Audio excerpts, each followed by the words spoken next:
Good evening, everyone. Tonight, we descend into the vast, frozen heart of Alberta, a land where prairie meets foothills, where small towns cling to existence along highways that stretch into nothing, where the wind carries whispers older than memory. These are places where everyone knows your name, but no one speaks of what happens after dark, where the forests press close against backroads and the northern lights illuminate things that should remain hidden. The stories you're about to hear come from real accounts, testimonies shared in hushed voices over coffee in roadside diners, incidents buried in old police reports, experiences that fractured lives and left scars deeper than any wound. They are the tales small communities would rather forget, the events that turned neighbors into strangers, the nights that no one wants to remember but can never escape.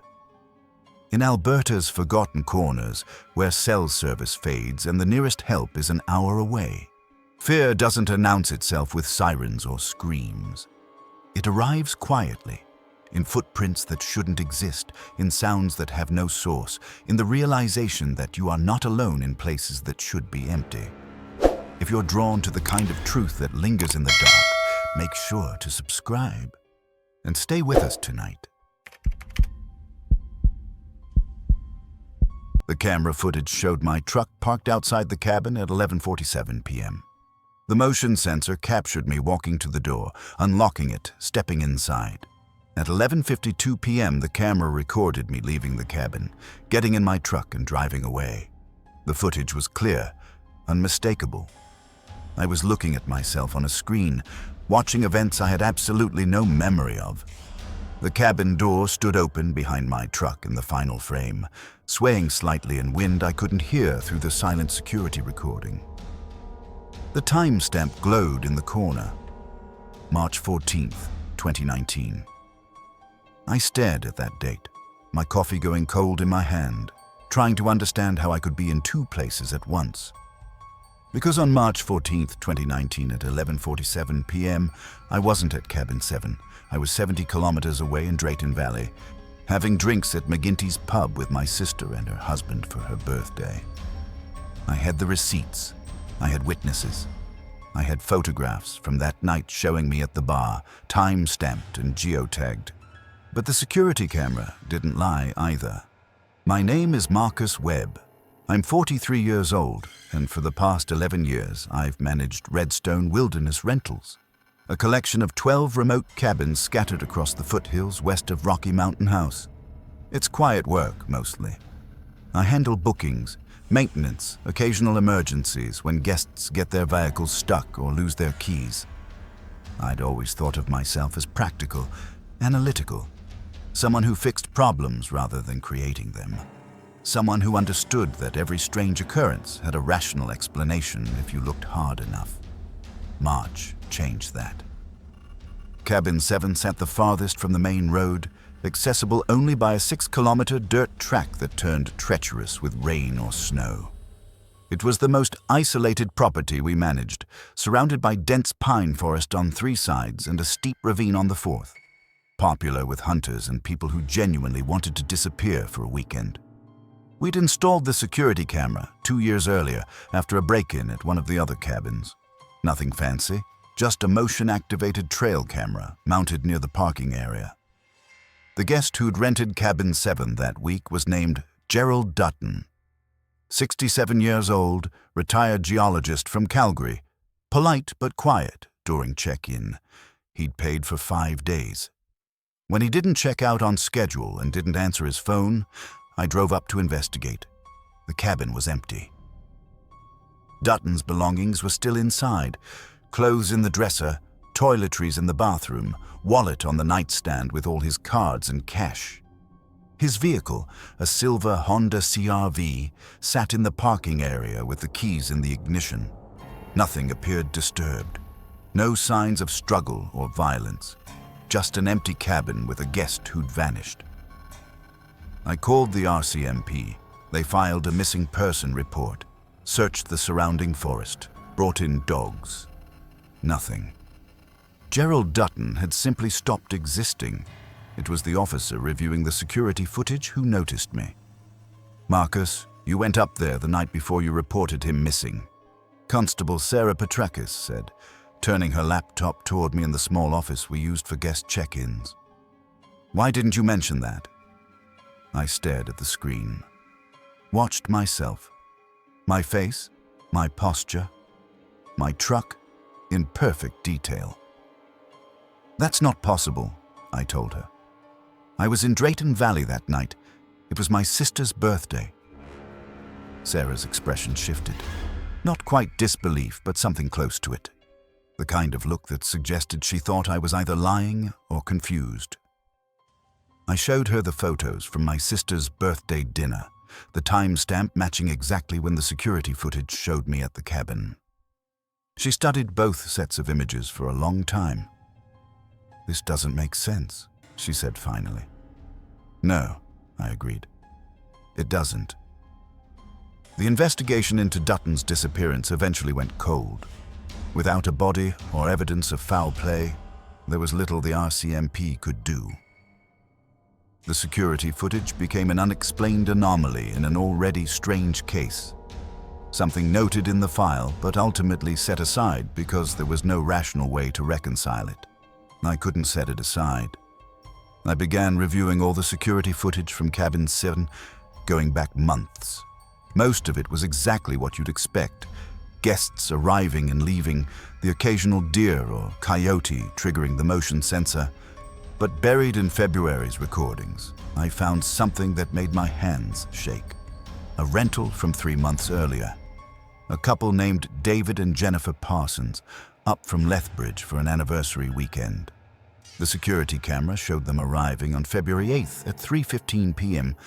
It showed them unloading luggage, laughing together as they carried bags to the cabin door. At 8:47 p.m. that same night, it showed them leaving.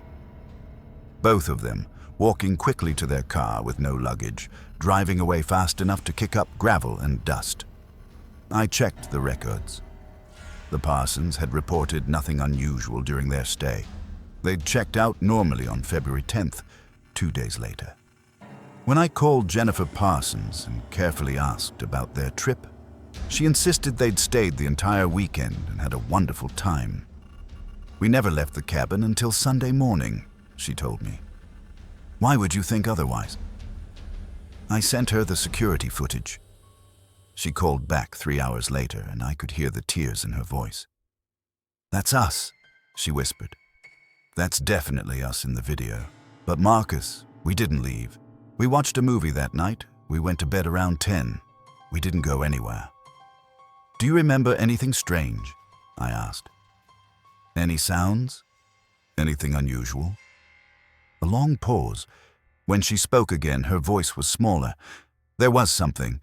Around 8:30, maybe 8:45, David went to get more firewood from the porch. When he came back, he was different, pale. He said he'd heard something in the woods. Drumming, he called it. Like someone beating on hollow wood, but rhythmic. Too rhythmic to be a woodpecker or anything natural." "What happened then?" "He locked the door. We turned off the lights and stayed quiet. The drumming stopped after a while. We thought maybe it was just kids messing around or something. We didn't talk about it much after that night." "Jennifer, the security footage shows you both leaving 17 minutes after David heard that sound." "We didn't leave," she said firmly. "We stayed inside. We were together all night." I felt something cold settle in my stomach. "Have either of you had any strange experiences since that trip? Missing time, confusion, anything like that?" Another pause, longer this time. "David's been different," she admitted. "More anxious. He has nightmares he can't remember. Sometimes he'll be doing something and just stop, like he's forgotten why he started." I thought it was stress from work. I thanked her and ended the call. Then I went back through every single recording from Cabin 7 over the past 2 years. I found 4 more instances. A solo hiker named Thomas Brightwater in November 2018. The camera showed him arriving, then leaving 3 hours later in the middle of the night, then arriving again the next morning looking confused, and distressed. A group of 3 university students in August 2018, all 3 captured on camera walking into the forest at 2:14 a.m., returning 40 minutes later, moving in perfect synchronization, their faces blank. An elderly couple in April 2018. The footage showed them packing their car and driving away a full day before their scheduled departure. When I found their contact information and called, the wife insisted they'd stayed the full week. And finally, in January 2018, a recording of someone who looked exactly like Samantha Ortega, our booking coordinator who lived in Rocky Mountain House and had never been to Cabin 7 outside of work duties. The footage showed her entering the cabin at midnight, staying for approximately 20 minutes, then leaving. When I showed Samantha the footage, she went white. "I've never been there at night," she said. "Never. Why would I?" "Do you remember anything from that night, January 11th, 2018? She checked her phone calendar, scrolled back. "I was home. I remember because it was my nephew's birthday. We had cake, I posted photos." She trailed off, opening her Instagram. The photos were there, time stamped at 8:30 p.m. "I went to bed early that night. I was tired." "Any strange dreams?" "I don't. Yes. Actually, I had this dream that night that I was walking through a forest. It was dark, but I could see perfectly somehow. There was drumming, and I felt like I was going somewhere important, somewhere I needed to be. When I woke up, my shoes were by the door and they were muddy. I thought my dog must have knocked over a plant or something. The pattern was unmistakable. People who rented Cabin 7, or people connected to the property, appearing on security footage during times they couldn't account for. Often connected to sounds in the woods, often followed by subtle changes in behavior or memory. I contacted a researcher at the University of Alberta who specialized in missing person cases in wilderness areas, Dr. Elena Kozak. I sent her everything I had, the recordings, the statements, the timeline. She drove out to meet me 2 weeks later. "Have you been to Cabin 7 recently?" she asked after reviewing the materials. "Not since Dutton disappeared. I've been handling it remotely, using contractors for maintenance." "I think that's wise," she said quietly. "Marcus, there's a phenomenon that's been documented in remote areas across Alberta and British Columbia. Not widely known, mostly because people who report it are dismissed as confused or suffering from exposure. But there's a pattern. Areas where people experience missing time, where they find evidence of actions they don't remember taking, where they encounter sounds that shouldn't exist. What causes it? No one knows. Some researchers think it's related to magnetic anomalies that affect brain function. Others suggest environmental factors, spores from certain fungi, infrasound from geological features. Indigenous communities in the region have stories going back centuries about places where the barrier between worlds grows thin. You think Cabin 7 is one of these places? Dr. Kozak looked at the printouts of the security footage spread across my desk. "I think something is drawing people there, or something is reaching out from there. The drumming your guests describe matches accounts from other locations. Whatever's happening, it seems to have an intelligence behind it, a purpose." "What happened to Gerald Dutton?" "I don't know. But Marcus, the footage showing you there, that's not random. Whatever this is, it's noticed you. You're connected to the property, you manage it, you have keys and access. You're part of its environment now." I had the same nightmare 3 times that week. In it, I'm walking through the forest around Cabin 7 in full darkness, but I can see every tree, every branch. There's drumming in the distance. Not threatening, almost welcoming. I reach the cabin and the door's open. Someone is standing inside, silhouetted against the interior light. As I step up to the threshold, I realize the person inside is me. The other me turns around, and his face is mine, but wrong somehow. The features shifted just slightly. Wrong enough to trigger a primal recognition that this is something wearing my appearance like a mask. I wake up each time with my heart hammering, my sheets soaked in sweat. Last month, I made the decision to sell Cabin 7. I listed it separately from the other properties, pricing it to move quickly.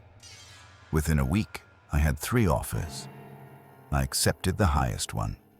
A numbered corporation out of Edmonton, no individual names attached. They paid cash, waived inspection, closed in 14 days. I've never been more relieved to sign transfer documents. The RCMP never found Gerald Dutton. His family eventually held a memorial service. The official conclusion is that he wandered into the wilderness and died from exposure or injury, though no body was ever recovered. His file remains open, but inactive. I still manage the other 11 cabins. Business continues as normal, but I had every security camera removed from every property. Whatever those cameras were recording, I don't want to see it anymore. Sometimes late at night when I'm alone in my office, I'll hear a sound like drumming, rhythmic and hollow, coming from no direction I can identify. It never lasts long.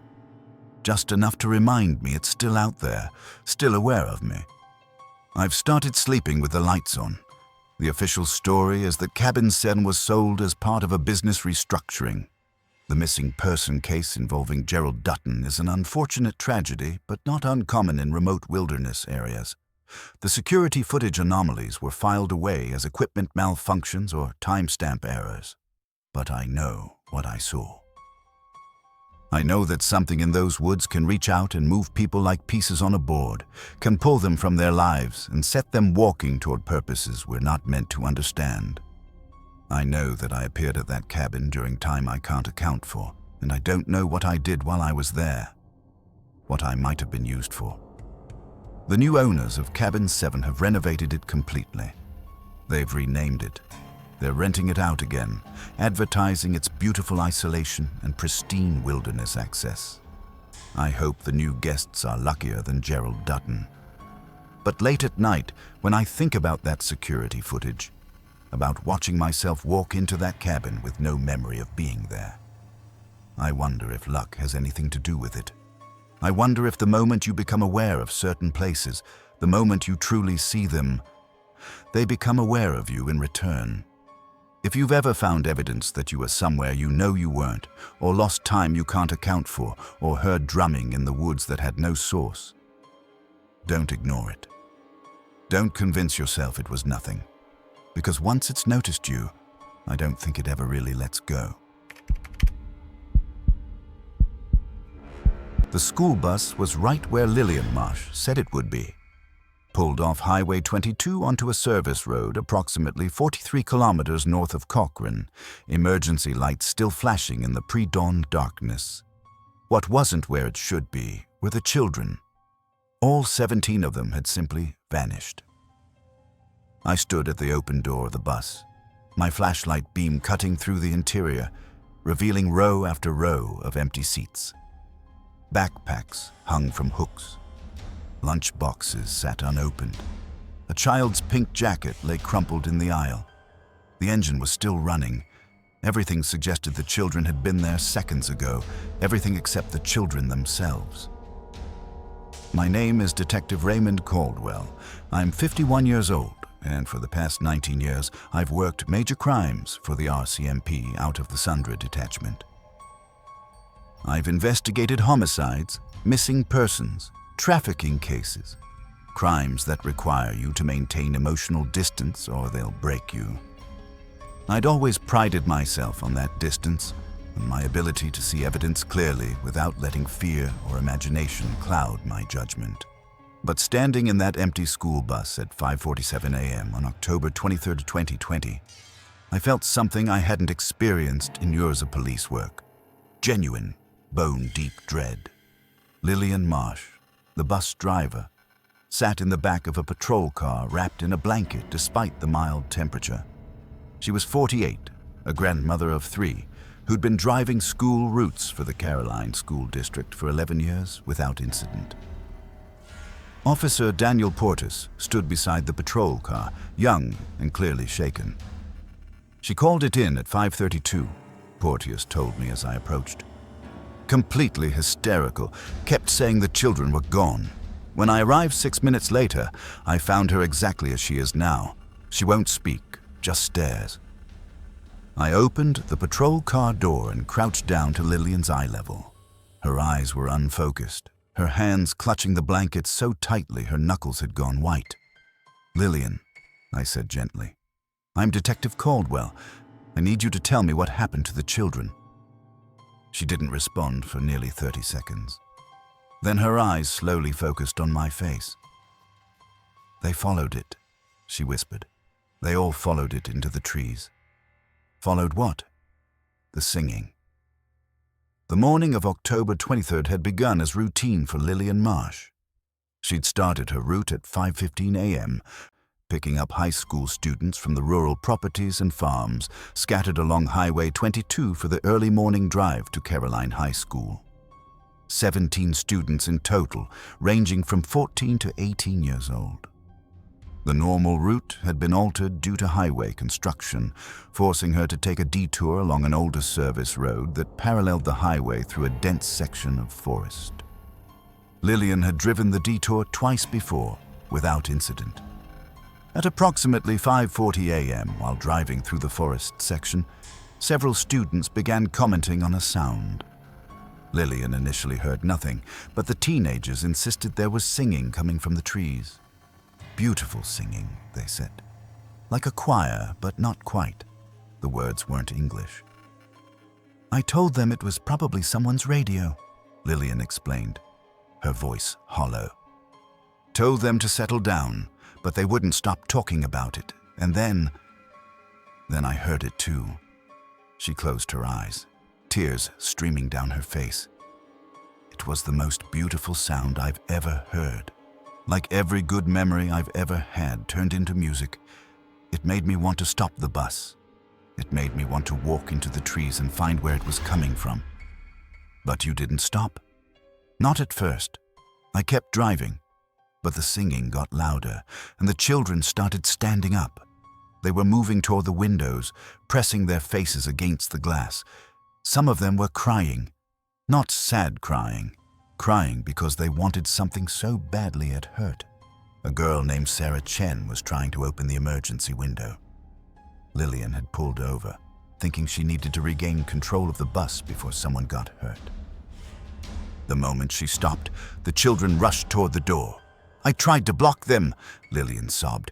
"I stood in the doorway, but they went around me, through me, like I wasn't there."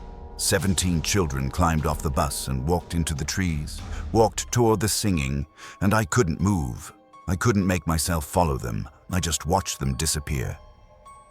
Over the next 6 hours, we established a command center at the scene and mobilized every available resource. Search and rescue teams from 3 districts, tracking dogs, helicopter support, volunteers from the surrounding communities. We had over 200 people combing those woods by mid-morning. The forest was dense, lodgepole pine and white spruce, thick undergrowth, numerous ravines and waterways. Difficult terrain, but not impossible. Children might wander, but 17 teenagers should have been easy to track, especially moving as a group. We found nothing. No footprints beyond the initial tracks leading from the bus into the tree line. No disturbed vegetation, no clothing fibers, no dropped belongings. The forest simply swallowed them. The tracking dogs were useless. Each animal would follow the trail for approximately 30 meters into the woods, then stop. They'd whine, pull against their handlers, refuse to go further.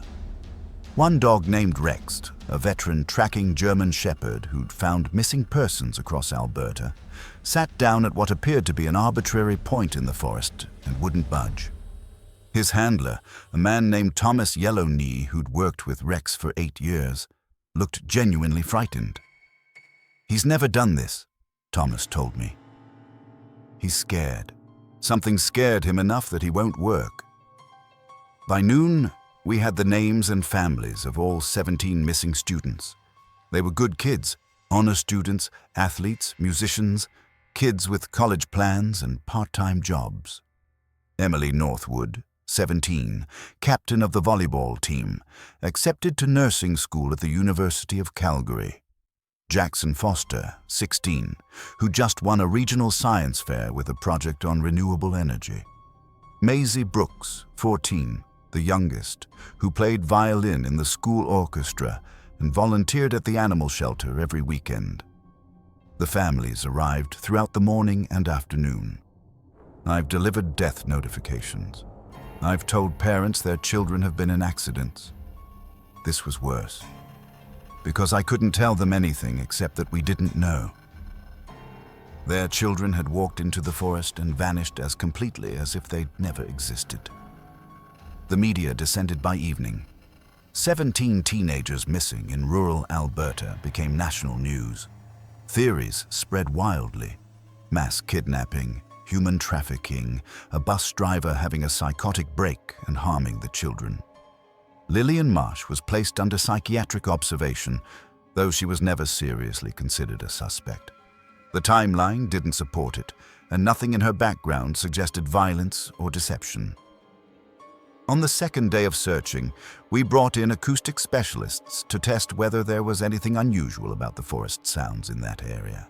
Dr. Robert Sinclair from the University of Alberta set up recording equipment throughout the search zone. "There's something here," he told me late on the second evening, playing back a recording through his laptop speakers. "Listen carefully." At first I heard only normal forest sounds. Wind, birds, the distant highway. Then, beneath it all, something else. A low-frequency hum, almost below the range of hearing. And within that hum, patterns, rising and falling tones that did sound almost like singing if you listened long enough. "What is that?" I asked. "I don't know. It's not coming from any obvious source. No machinery, no geological feature I can identify.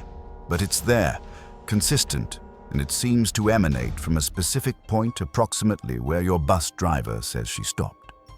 Could it cause mass hallucination? Could it make people hear singing that isn't there?" Dr. Sinclair looked uncomfortable. "Infrasound can affect human psychology. There are documented cases of low-frequency sounds causing feelings of dread, anxiety, even visual hallucinations. But making 17 people hear the same complex auditory hallucination and act on it uniformly, that's outside anything I'm aware of." On day 4, a hunter named Dale Kaminsky came forward. He'd been in those woods 3 weeks earlier, hunting deer about 2 kilometers from where the bus had stopped. He'd heard singing too. "I followed it for maybe 20 minutes, he told me in the command center. "I wasn't even thinking about it. I just needed to find where it was coming from. Then my GPS unit went haywire. Started spinning, showing me in impossible locations. That snapped me out of it. I got back to my truck and got out of there." "Did you see anything unusual?" Dale hesitated. "There was a clearing. Small, maybe 20 meters across. The singing seemed to come from there, but there was nothing in the clearing, just grass and some stones arranged in a circle. Old stones, like they'd been there forever.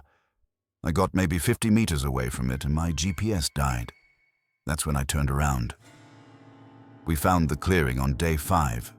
Exactly where Dale described it, though it took 3 separate search teams passing within 100 meters before someone finally noticed it.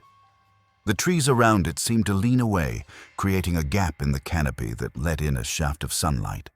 In the center was a ring of stones, 7 of them, each about waist high, weathered smooth. They weren't natural formations. Someone had placed them deliberately, though when was impossible to determine. They could have been decades old or centuries. The grass inside the stone circle was trampled. Not by feet, the pattern was wrong for that.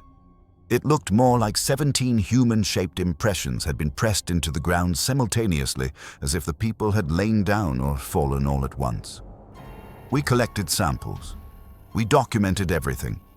We brought in an archaeologist from the Royal Alberta Museum, Dr. Patricia Whitehorse, who specialized in indigenous sites. She walked around the circle 3 times before speaking. "This is old," she said finally. "Pre-contact, possibly. These stones match formations I've seen associated with ceremonial sites of the Plains Cree and Stony Nakoda, places used for vision quests, for seeking guidance from the spirit world." "What would the ceremony involve?" I asked. "Typically, fasting, prayer, isolation. Seekers would sometimes report hearing voices or singing from the spirits. They would follow the songs to receive visions or messages." She looked at the trampled grass. "But ceremonies like that were always individual, never groups, and certainly never forced. What if something answered a ceremony that was never completed? What if something has been waiting here?" Dr. Whitehorse met my eyes. "Then we're dealing with something my people have warnings about. Places where the barrier is thin, where things from the other side can reach through if the conditions are right.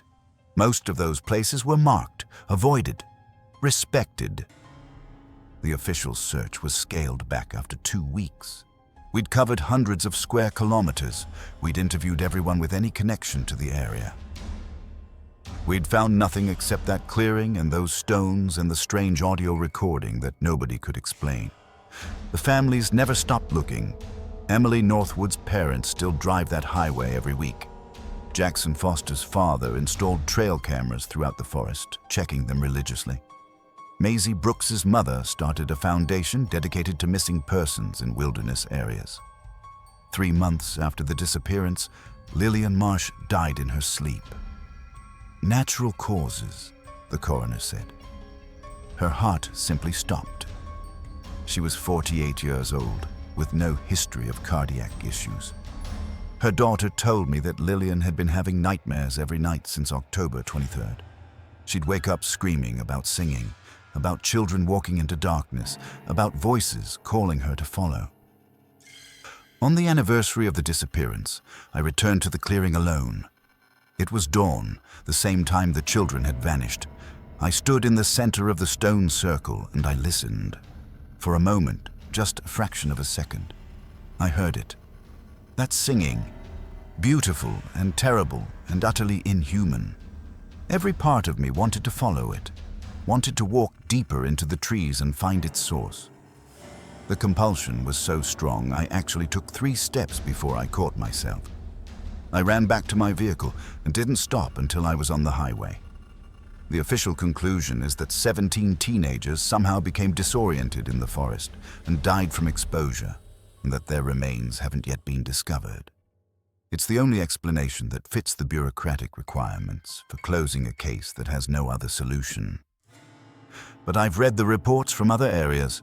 Missing people in wilderness zones across Alberta, British Columbia, the Northwest Territories, disappearances near stone circles, near clearings in forests, near places where locals whisper about hearing singing in the trees, cases where tracking dogs refuse to work, where searchers find impressions in the ground like bodies vanishing mid-step. Whatever took those 17 children is still in those woods, still singing, still waiting for the next person to stop and listen. I've requested a transfer. I'm leaving Sondra at the end of the month, moving to a city posting where the woods are far away and the sounds are all explainable, because late at night I still hear it, that singing, and part of me, a part I'm terrified to acknowledge, still wants to follow. If you've ever heard singing in a forest where no one should be, if you felt an overwhelming compulsion to follow a sound you can't identify, if you've seen stone circles in clearings that don't appear on any map, turn around, walk away, drive away. Don't follow the singing, because some doors, once opened, can never be closed. And some places are waiting for visitors who will never come home. The elevator was descending when I realized there were too many men in it. I'd counted 7 getting in at the surface. We were a small maintenance crew. Myself, Doug, Terry, Victor, Robert, James, and old Samuel as our lead. 7 men descending to level 3 of the old Hillcrest mine complex to repair a water pump. 7 men in a 6 by 8 foot cage elevator, close enough that we were shoulder to shoulder. But as the elevator dropped through the shaft, passing level 1, then level 2, I became aware of breathing that was too heavy, too close. The smell of too many bodies. The press of too many shoulders. When I counted the shadowy figures around me in the dim work light, there were 10. My name is Eric Novak. I'm 36 years old, and for the past 8 years, I've worked industrial maintenance across Alberta. Mines, oil facilities, processing plants. I go where the work is, fix what's broken, collect my pay and move on. Hillcrest Mine was supposed to be a simple 3-day contract, assess and repair the water management system in the closed sections of the mine that were being converted into a historical education site. The Hillcrest Mine near Coleman had a dark history. In 1914, it was the site of Canada's deadliest mining disaster, an explosion that killed 189 men. The mine continued operating until 1949, then sat abandoned for decades before being partially reopened as a heritage attraction. The deep levels remained sealed, but the upper levels had been stabilized and made safe for tours. We were working in the sections the public never saw. Samuel Proudfoot was our crew lead, 64 years old, a lifetime miner who'd worked Hillcrest before its final closure and had been brought back for his knowledge of the old shaft systems. He was Kainai Nation, a quiet man who spoke carefully and treated the mine with a respect that bordered on reverence. When the elevator reached level 3 and the door rattled open, I stepped out quickly, needing space. The tunnel stretched ahead into darkness, our helmet lamps creating small islands of light. I counted heads again, 7 men, the correct number. I told myself I'd miscounted in the elevator. The darkness, the tight space, the natural anxiety of descending into the earth. Simple mistake. But Samuel had noticed something too. He stood at the shaft opening, staring back up into the darkness above us, his expression troubled. "You feel it?" he asked quietly. "Feel what?" "We're not alone down here." The tunnel at level 3 was older than the tourist sections above. Rough-hewn rock, timber supports blackened with age, pools of standing water reflecting our lights. The air smelled of minerals and decay and something else. Something organic and wrong. The pump station was 400 meters down the main tunnel. As we walked, our footsteps echoed strangely, as if the sounds were repeating a fraction of a second out of sync. Terry mentioned it first. "Anyone else hearing that? Like there's twice as many of us walking." We all heard it. 14 sets of footsteps instead of 7. We stopped walking. The echo footsteps continued for another 3 steps before stopping as well. "Old mine acoustics," Doug said, but his voice carried doubt. "Sound bounces weird down here." We reached the pump station, a mechanical room carved into the rock, housing the old water management system that kept the lower levels from flooding. The pump had seized months ago, allowing water to accumulate to dangerous levels. Our job was to get it running again or determine if it needed full replacement. Samuel assigned us tasks. I was partnered with Victor Ramos, a contractor from Red Deer, working on the electrical panel that powered the pump. We set up work lights and got started. That's when the knocking began. 3 slow knocks on stone coming from deeper in the mine, then silence for exactly 30 seconds, then 3 more knocks. "Expansion," Victor said. "Temperature changes make the rock shift." But Samuel had stopped working. He stood motionless, listening. "That's not rock," he said. "That's a signal." "A signal for what?" James asked. "Miners used to knock to communicate through cave-ins. 3 knocks meant, 'We're alive. Find us.'" It was how trapped men called for rescue. The knocking continued. 3 slow impacts, pause, 3 more, always from the same direction, deeper into level 3, down a secondary tunnel that had been sealed with a metal grate decades ago. "There's no one down there," Doug said firmly. "That tunnel's been closed since the 60s. Robert moved toward the sealed tunnel, his helmet lamp illuminating the metal grate. It was old, heavy-gauge steel, secured with a rusted padlock. Beyond it, the tunnel disappeared into absolute darkness. The knocking came again, and this time it was clearly from beyond that grate. "Something's in there," Robert whispered. "No one's in there," Doug insisted. "It's impossible." But Samuel was looking at the grate with an expression I couldn't read. Not fear exactly. Something more like recognition.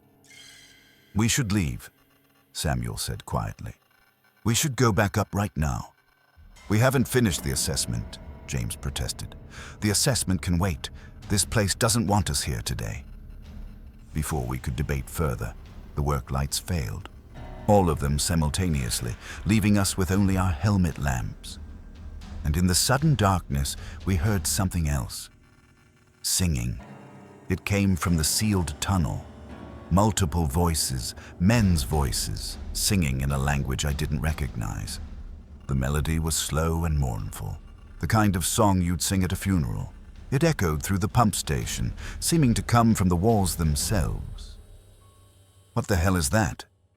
Victor's voice was high with panic. Samuel closed his eyes. "It's the death song. It's what the miners sang in 1914 after the explosion while they waited to die. Those who were trapped in the lower levels, knowing no one would reach them in time." "That's insane," Doug said. "There's an explanation. Old ventilation shafts carrying sound from the surface, or..." The singing stopped abruptly. In the silence that followed, we heard footsteps, not echoes of our own movements.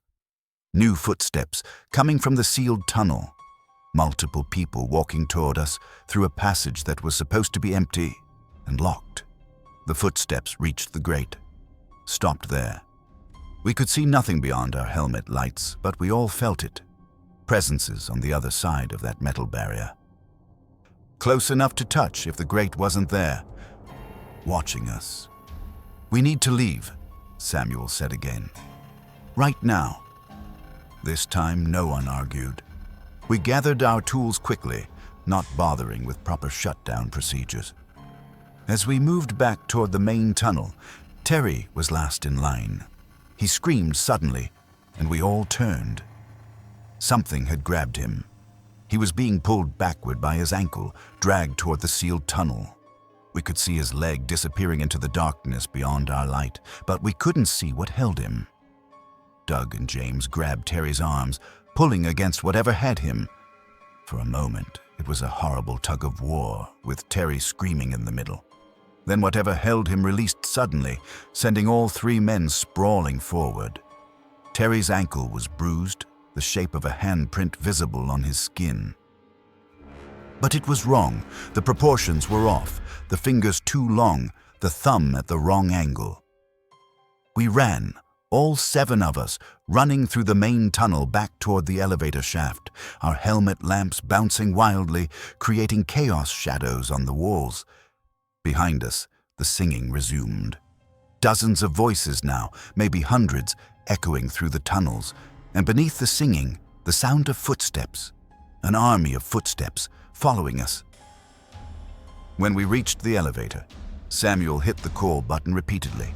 The cage began its descent from the surface, taking what felt like an eternity. The singing grew louder, the footsteps closer, and then we saw them.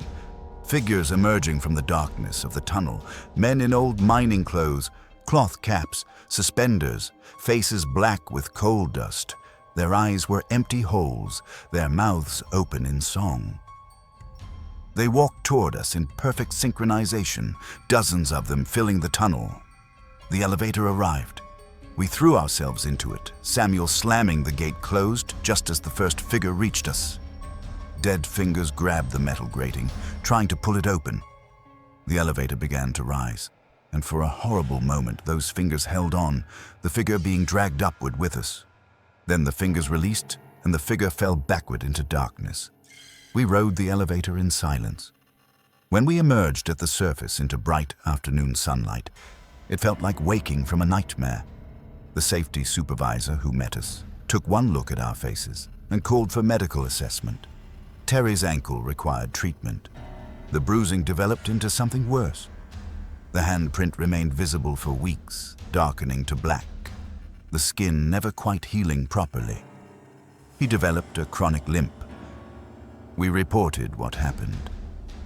The mine management conducted an investigation. They found nothing unusual in the level 3 tunnels. The sealed passage beyond the grate was inspected. Empty, just as it had been for decades. No footprints, no evidence of anything living or dead. The work lights we'd left behind were functioning normally when they retrieved them. The pump station showed no signs of disturbance. The official conclusion was that we'd experienced a group panic attack triggered by darkness, enclosed spaces, and the mine's dark history. Collective hysteria amplified by the dangerous environment. Terry's injury was attributed to him falling during the evacuation and misremembering the cause. None of us accepted that explanation, but none of us could offer an alternative that sounded sane. Samuel Proudfoot quit 2 days later. Before he left, he told me something in private. That mine has been wrong since 1914, he said. When 189 men died in the explosion, they didn't all die instantly. Some were trapped in the lower levels, in the dark, slowly suffocating. They knew no one could reach them in time. My grandfather's brother was one of them. He was 23 years old. "I'm sorry," I said. "Those men never left. They're still down there, still trapped, still dying, and sometimes they reach out, sometimes they try to take company, to not be alone in the dark." "Why did they let us go?" Samuel looked at me with tired eyes. "Because we ran. Because we chose the light. If we'd stayed, if we'd opened that grate, if any of us had crossed into their space, we would have joined them." I never went back to Hillcrest Mine. None of our crew did. The historical site continues to operate, giving tours of the upper levels, telling the story of the 1914 disaster to visitors who take photographs and buy souvenirs. But the deep levels remain closed. The grate stays locked. The tunnels lie empty and dark. Officially. 3 months after our incident, a security guard named Kenneth Torrance was doing overnight rounds at the mine facility. He radioed in at 2 a.m. to report singing coming from the elevator shaft. He went to investigate. They found his helmet at the edge of the level 3 shaft, the lamp still burning. Kenneth himself was never found. The search was called off after 2 days. The official conclusion was that he'd fallen into the shaft in the darkness, and his body was in one of the flooded lower levels that couldn't be accessed. But I've seen the security footage. I requested it through a contact I had at the facility. I watched Kenneth approach the elevator shaft. I watched him stop at the edge and look down into the darkness. And I watched as he stepped forward. Not falling, not stumbling. Walking into the shaft as if descending invisible stairs, his expression peaceful, his mouth moving as if singing along with something only he could hear. He walked into empty air and disappeared into the darkness below. The Hillcrest Mine was permanently sealed 2 months ago. The historical site shut down. The shafts were filled with concrete. The tunnels collapsed. The official reason was structural instability and safety concerns. But I know the real reason. Whatever is in those tunnels has become more active, more aggressive in its reaching out. The barrier between the living and the dead miners has grown thin enough that people are crossing over without realizing until it's too late. I still have nightmares about the elevator, about counting the men around me and finding too many, about the singing echoing from sealed tunnels, about hands with wrong proportions reaching through metal grates. And sometimes, late at night in my apartment, I hear knocking. 3 slow knocks on my bedroom wall. Pause. 3 more knocks. I never answer. I never investigate. I turn on all the lights and wait for dawn, because I understand now. Some places hold on to their dead so tightly that death becomes permanent residence, and those who died there, trapped and terrified, will pull the living down to join them if given even the smallest opportunity. If you ever hear knocking in threes from impossible places, if you hear singing in languages you don't recognize coming from darkness, if you see figures in mining clothes in tunnels that should be empty, don't investigate. Don't approach. Don't try to help. They're not looking for rescue. They're looking for company. And once you answer their call, you'll join them in the dark, singing the death song, waiting for the rescue that will never come. The key was under the flower pot, exactly where the owner said it would be. The cabin sat 50 meters from the shore of Waterton Lake, surrounded by dense pine forest, the mountains rising spectacular and isolated in the afternoon light. It was everything the listing had promised. Remote, peaceful, perfect for a quiet week of writing with no distractions. What the listing didn't mention was the notebook in the kitchen drawer, filled with warnings written by every previous guest. My name is Claire Hoffman. I'm 29 years old, and I make my living as a freelance science writer, working primarily on environmental and climate pieces for various publications.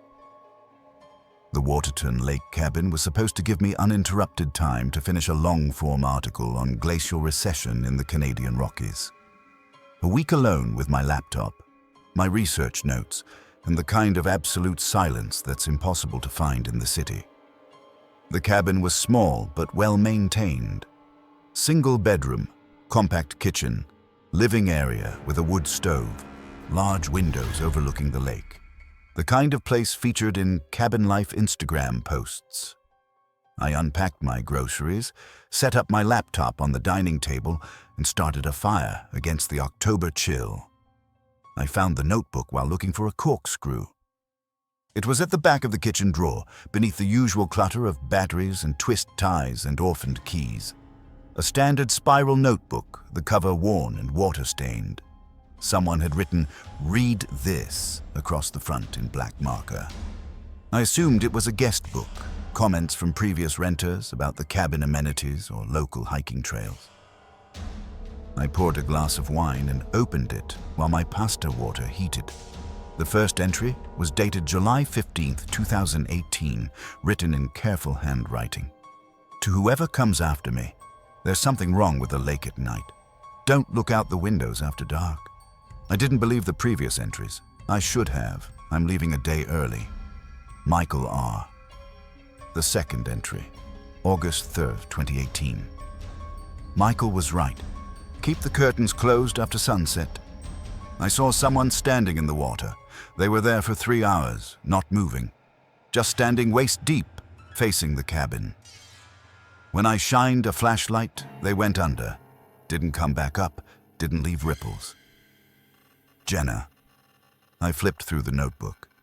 There were 47 entries spanning from 2018 to just 3 weeks ago. Every single one described strange experiences related to the lake.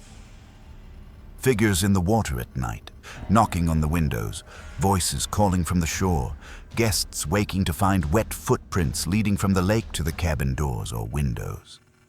The most recent entry was dated September 19th, 2023, in shaky handwriting. I'm leaving after 2 nights instead of 5. Something tried to get into the cabin last night. The door handle turned for 30 minutes straight.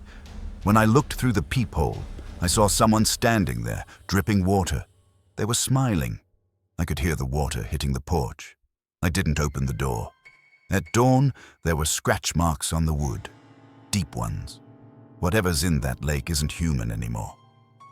David L. I sat at the dining table for a long time, reading through the entries. Some were brief, panicked notes. Others were detailed accounts of full nights spent terrified, watching figures in the lake, hearing their voices calling specific names. The rational part of my brain suggested this was either an elaborate prank by the owner or a shared delusion created by isolation and suggestion. People read the notebook, expected to see something strange, and their minds produced the experiences. But the scratch marks mentioned in the last entry intrigued me. Those would be physical evidence, not subjective experience. I went to the front door and examined it with my phone flashlight. The scratches were there. 4 parallel grooves in the wood, too deep and too uniform to be from an animal. They looked like someone had dragged their fingernails down the door with impossible force. The wood had actually splintered in places. I should have left. I recognize that now. Any sensible person would have packed their car and driven back to Calgary, but I'm a researcher by training and temperament. I've built my career on investigating phenomena, collecting data, separating fact from fear. I told myself I would stay, observe objectively, and document whatever happened or didn't happen. I also convinced myself that Notebook was likely maintained by attention-seeking guests who'd created a fake legend for entertainment. The scratches could have been there for years, unrelated to any of the stories. I kept the curtains open that first night. The sun set behind the mountains around 7:30 p.m., the lake turning from blue to black in the fading light. I worked on my article, occasionally glancing at the water. The cabin was quiet except for the soft sounds of the wood stove and my typing. Peaceful. At 10:47 p.m. I saw the first figure. They emerged from the tree line on the far shore, approximately 200 meters from the cabin. Just a silhouette at that distance, but clearly human-shaped. They walked directly into the lake without hesitation, wading in until the water reached their waist. Then they stopped, and they stood there, completely motionless, facing my direction. I watched for 15 minutes. No movement, no change. Just a figure standing waist-deep in a freezing mountain lake in October, staring at the cabin. I turned on the porch light, thinking it might scare them away. The figure didn't react. I couldn't make out any details at that distance. No face, no clothing definition. Just a dark shape against darker water. At 11:30 p.m., a second figure emerged from the trees. Same behavior. Walked into the lake, stopped at waist depth, stood facing the cabin. By midnight, there were 6 of them, spaced evenly along the shoreline, all standing in the water, all motionless, all facing me. I pulled out my phone to take photos. Through the camera zoom, I could see them more clearly. They appeared to be naked. Their skin had a strange quality in the darkness. Pale, almost luminescent. Their arms hung at their sides. Their faces were angled up slightly toward the cabin. The photos came out blurry, the figures indistinct, but they were there. At 1:15 a.m., they started moving. All 6, simultaneously, began walking toward the cabin. Slow, steady steps through the shallow water near the shore, then onto the beach, then across the grass toward my windows. I stepped back from the window, heart racing. As they came closer, I could see them more clearly. They were people, or had been. But something was wrong with their proportions. Their arms were too long, hanging past their knees, their legs bent slightly backward at the knee like a bird's. Their faces were human but empty, all the features present but arranged in a way that suggested a mask rather than living flesh. And they were dripping. Water streamed from their bodies, more than made sense from a brief wade through the lake, as if they were continuously leaking, their interiors full of lake water. They reached the windows and pressed their faces against the glass. All 6, at different windows, staring in at me. Their eyes were wrong, too large, too dark. Their mouths hung open, and I could see water inside, filling their throats, spilling over their lips. Then they smiled. All 6. Simultaneous smiles that stretched too wide, revealing too many teeth. One of them raised a hand and knocked on the glass. 3 slow knocks. Then the others joined in. A rhythmic knocking, all 6 in unison, a steady pulse of sound surrounding the cabin. I grabbed the notebook from the kitchen drawer and flipped through the entries again, looking for advice. Most just said to keep the curtains closed, to not acknowledge them. One entry from 2019 said, Don't let them see you're afraid. Don't run. I made eye contact and stood my ground. After 2 hours, they left. Patrick. I forced myself to stand still and look directly at the figure closest to me. Its smile widened. Water poured from its mouth. But I didn't look away. The knocking continued for 3 hours. At 4 a.m., as the sky began its first hint of pre-dawn lightening, they stopped. All 6 figures lowered their hands. They turned in unison, walked back across the grass, across the beach, and into the lake. They waded out to chest depth, then waist depth, then deeper.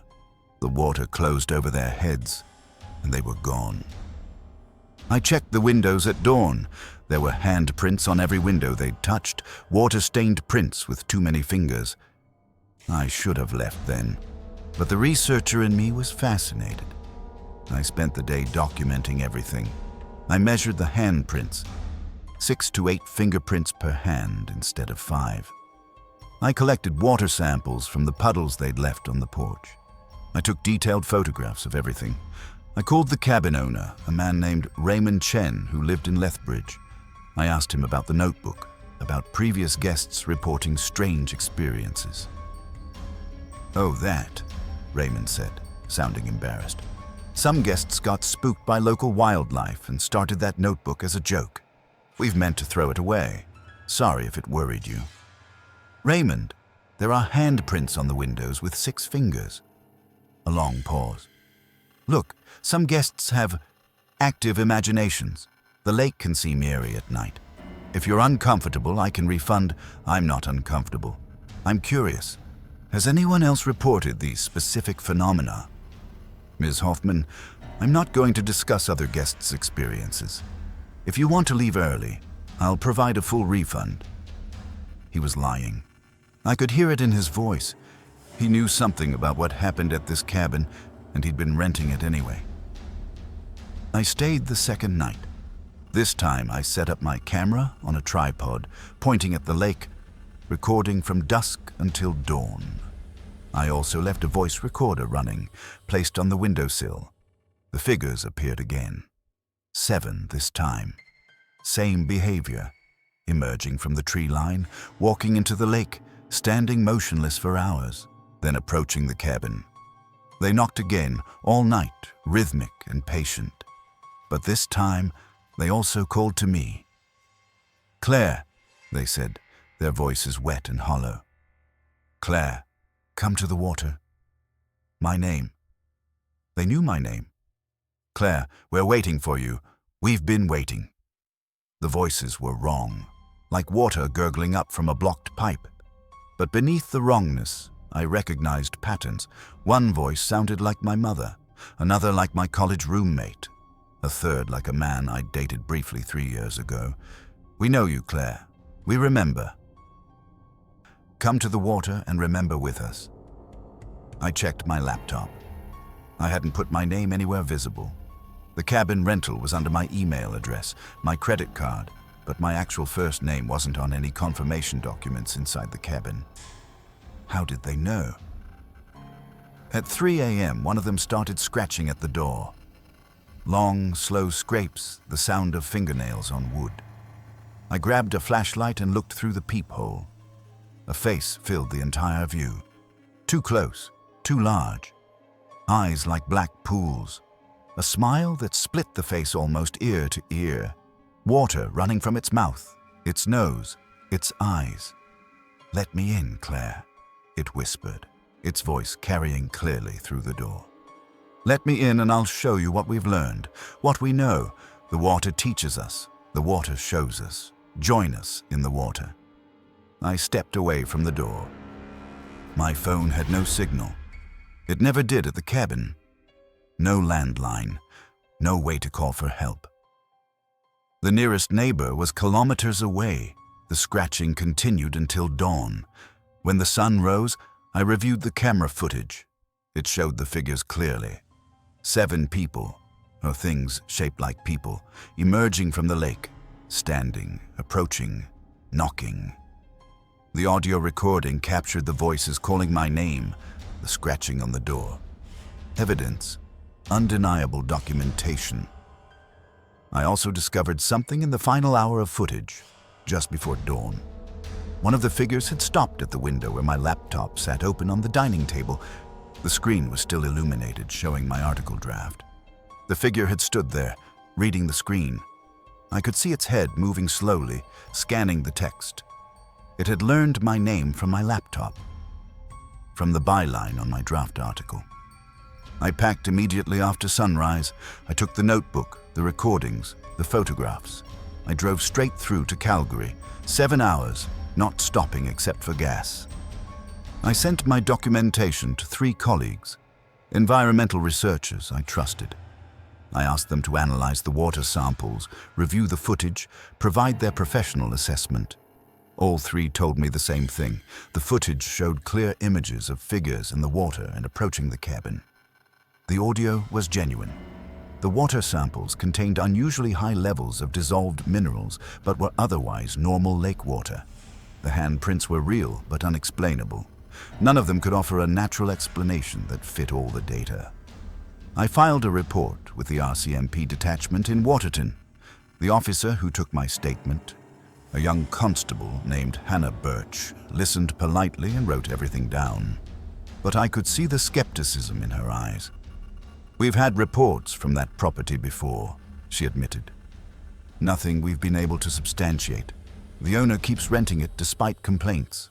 As long as there's no evidence of actual danger, we can't force him to shut down."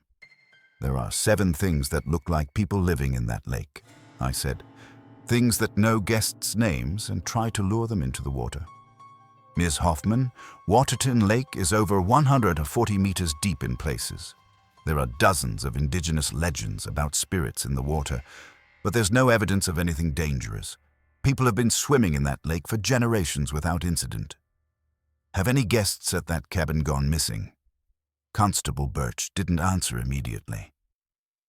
"Not officially," she said finally.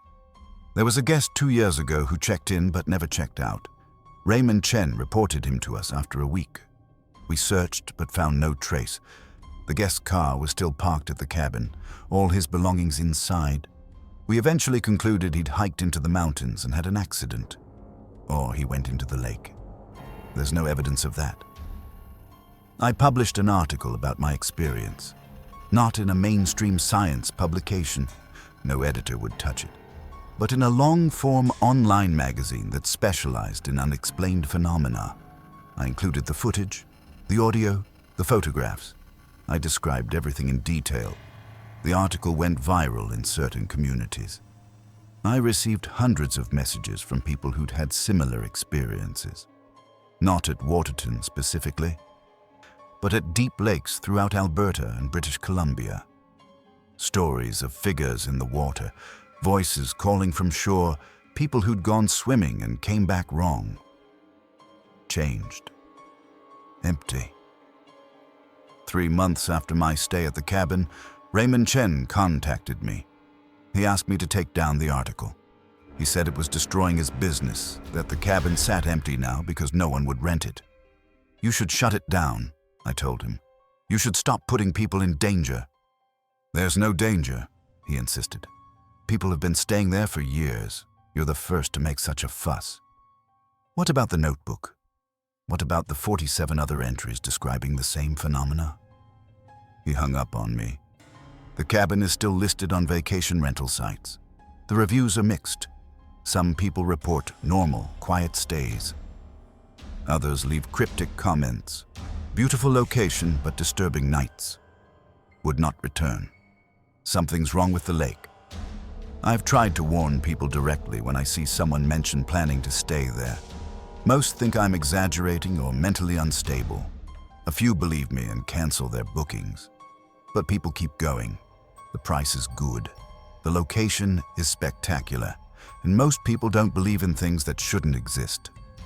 Last week, I received a message on social media from a woman named Taylor Simmons.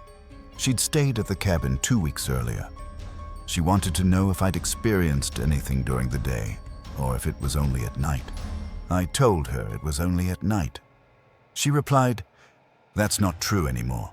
I saw them during the day. 3 of them standing in the shallow water near the dock. At noon, in full sunlight, they were watching the cabin. When I left, one of them waved goodbye. Whatever is in Waterton Lake, it's becoming bolder. The official position is that there's nothing unusual about the cabin or the lake.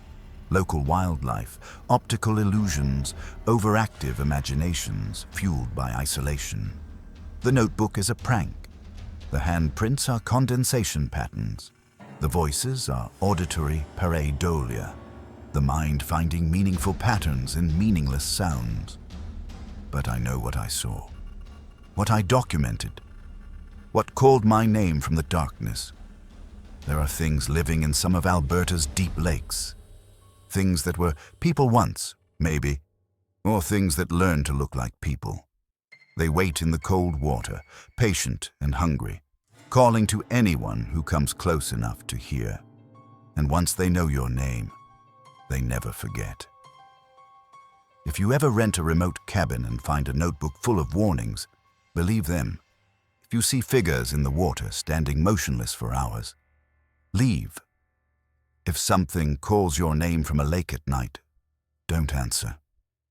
Because some invitations aren't meant to be accepted, and some water doesn't give back what it takes. I still have nightmares about those faces pressed against the glass. Those smiles, those voices saying my name in tones that were almost loving. And sometimes, when I'm showering or washing dishes, I'll hear it. My name, spoken in that wet, hollow voice, coming from the drain. I don't use water in the dark anymore. The children's drawings were all the same, not similar, identical. 43 drawings created by students aged 6 to 9 over the course of 3 weeks, all showing the exact same image. A tall figure with no face standing in a doorway, arms stretched toward a small figure representing a child. The perspective was always from the child's viewpoint, looking up. The faceless figure always had 6 fingers on each hand. I was staring at them spread across my dining room table, my hands shaking, when I realized I'd made a terrible mistake taking this teaching position. My name is Naomi Blackwell. I'm 34 years old, and I spent 6 years teaching elementary art at schools in Edmonton before accepting a position at Riverside Elementary School in Drumheller. The job offered more pay and a fresh start after a difficult divorce. Drumheller was small, quiet, a place where I could focus on teaching and rebuilding my life without the complications of the city. Riverside Elementary was an old building constructed in 1947, sitting at the edge of town near the Red Deer River. The building had character, high ceilings, large windows, the kind of solid construction you don't see anymore. The art room was in the basement, converted from what had originally been a storage area. It wasn't ideal. Limited natural light, a bit musty, but it was spacious enough for my purposes. The first 2 weeks of the school year were normal. I taught 30-minute art sessions to rotating classes of students, grades 1 through 4. Simple projects, self-portraits, landscape collages, color theory basics. The kids were typical small-town children, shy initially, warming up quickly, eager to please. The change began in the 3rd week with my Tuesday morning 1st grade class. I'd assigned a free draw session telling students to draw anything they wanted. Most drew family members, pets, houses. 7-year-old Michaela Reimer drew the faceless figure. When I knelt beside her desk to comment on her work, the drawing made me pause. The figure was tall, stick-thin, with arms that stretched too long. Where the face should be, she'd left the head completely blank, and the hands had 6 fingers each. "That's an interesting character," I said carefully. "Who is it?" Michaela looked up at me with large, serious eyes. "The man from the door." "Which door?" She pointed to the corner of the art room where a wooden door led to an old storage closet. The closet was locked. I checked on my first day and hadn't bothered getting the key since I didn't need the space. "There's no one in that closet, sweetheart," I said gently. "It's just supplies." "He's not in the closet," Michaela said. "He's behind the door. He watches us through the crack." I glanced at the closet door. There was a gap between the door and the frame, maybe half an inch of darkness visible along the hinge side, the kind of imperfect fit common in old buildings. "Has this man talked to you?" I asked, suddenly concerned this might be a real person hiding in the school, an intruder. "Not with words," Michaela said. "But I can hear him. He sounds like wind through a tunnel." I reported the incident to Principal Garrett Stokes that afternoon. He listened patiently, then smiled. "Ah, the basement boogeyman," he said with gentle amusement. "Naomi, every few years we get a batch of kids who convince each other there's something spooky in the basement. Ghost stories mostly, kids feeding off each other's imagination. I wouldn't worry about it. Has anyone checked the storage closet recently? There's nothing in there but old textbooks and broken furniture. I can get you the key if you want to look for yourself." I took the key. After school, alone in the art room, I unlocked the storage closet. Principal Stokes was right. Just dusty boxes, stacks of outdated textbooks, a few broken chairs. The space was small, maybe 6 feet deep. No windows, no other doors. Nothing concerning. But standing in that closet, I felt watched, an irrational but powerful sensation of being observed from very close range. I left quickly and locked the door again. The next day, Wednesday, my second grade class drew the same figure. Not all of them, but 6 out of 19 students created variations of the tall, faceless man with 6-fingered hands. Same elongated proportions, same blank face, same doorway setting. I began asking questions casually. "Tell me about your drawing." 8-year-old Logan Chen. He stands in the door and waits. He wants us to come closer. 7-year-old Emma Whitmore. My dad says there's no such thing as the doorman, but I see him when we're being quiet. 8-year-old Isaiah Foster. He doesn't have a face because he takes them. He takes faces and wears them when he goes upstairs. That last statement sent a chill down my spine. "What do you mean upstairs?" Isaiah looked at me as if the answer was obvious. "He can't stay in the basement. He has to go upstairs where the people are, so he borrows faces." By Thursday, the pattern was undeniable. Every class I taught that week included multiple students drawing the faceless figure. The drawings were too consistent to be coincidence. Same proportions, same 6 fingers, same positioning in a doorway. I showed them to Vera Patterson, the school counselor. Vera was in her late 50s, a warm woman who'd worked at Riverside for over 20 years. "Oh no," she said quietly, looking through the drawings. "It's happening again." Again. Vera set the drawings down carefully. "This happens every few years. A cluster of children in the basement art room starts seeing or drawing the same figure. It always passes after a few weeks. We've never found any explanation." "Has anyone investigated? Brought in a psychologist or—" "Naomi, we're a small school in a small town. When we've pushed the issue, parents get upset. They don't want their children labeled as disturbed or imaginative. Most of the kids stop talking about it naturally. It fades away. What if it's not imagination? What if there's something wrong with the room? Carbon monoxide, mold, something environmental that's causing shared hallucinations?" "The building has been inspected multiple times. There's nothing dangerous." "Vera, 43 children over 3 weeks have drawn the exact same figure. That's not normal." Vera looked at me with an expression that combined sympathy and resignation. "Do you want to know what I think? I think this building has a memory. I think something happened here a long time ago and somehow the children sense it. They don't understand what they're sensing, so their minds create an image. The doorman. Does it exist? No. But is it real to them? Absolutely." That wasn't good enough for me. I started researching the school's history. Riverside Elementary had been built in 1947. replacing an earlier school that had burned down. Before the school, the site had been private property, a large house owned by a doctor named Edgar Whitfield, who'd practiced in Drumheller from 1923 to 1946. Dr. Whitfield had died in 1946, just before the new school construction began. No details about his death in the local newspaper archives, just a brief obituary noting he'd passed unexpectedly at age 58. I found more information in the Drumheller Historical Society records. Dr. Whitfield had been the town's primary physician during the 1930s and 40s. Respected, well-liked. But in 1945, there had been an incident. A 9-year-old boy named Thomas Davies had died while under Dr. Whitfield's care.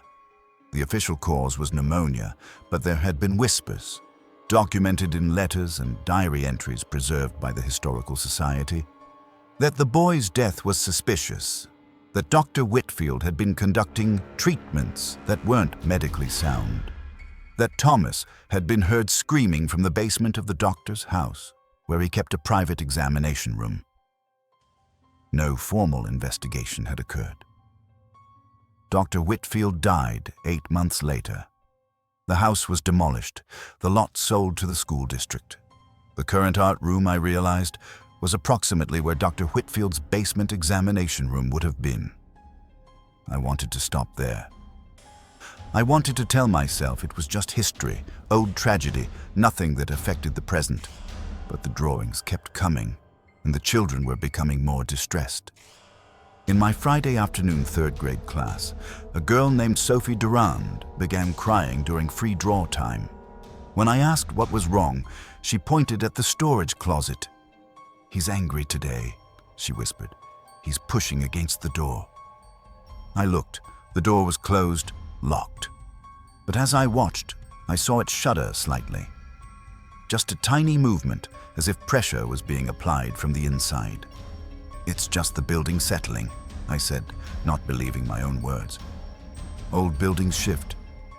The door shuddered again, and this time I heard something. A sound like wind through a tunnel, exactly as Michaela had described. A low, sustained exhalation. I evacuated the classroom, telling the students it was time for early dismissal. I waited until they were gone, collected by their teacher. Then I stood alone in the art room, staring at that door. The sound continued. Breathing that wasn't quite breathing, and beneath it, something else. A whisper, too faint to make out words, but clear enough to recognize as a voice.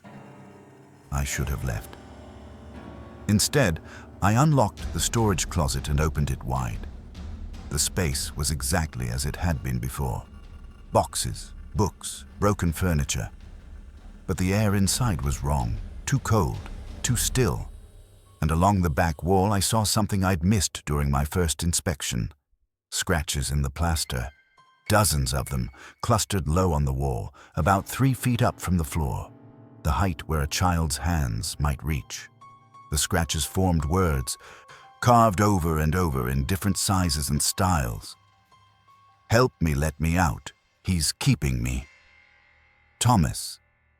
I stumbled backward out of the closet and immediately called Principal Stokes.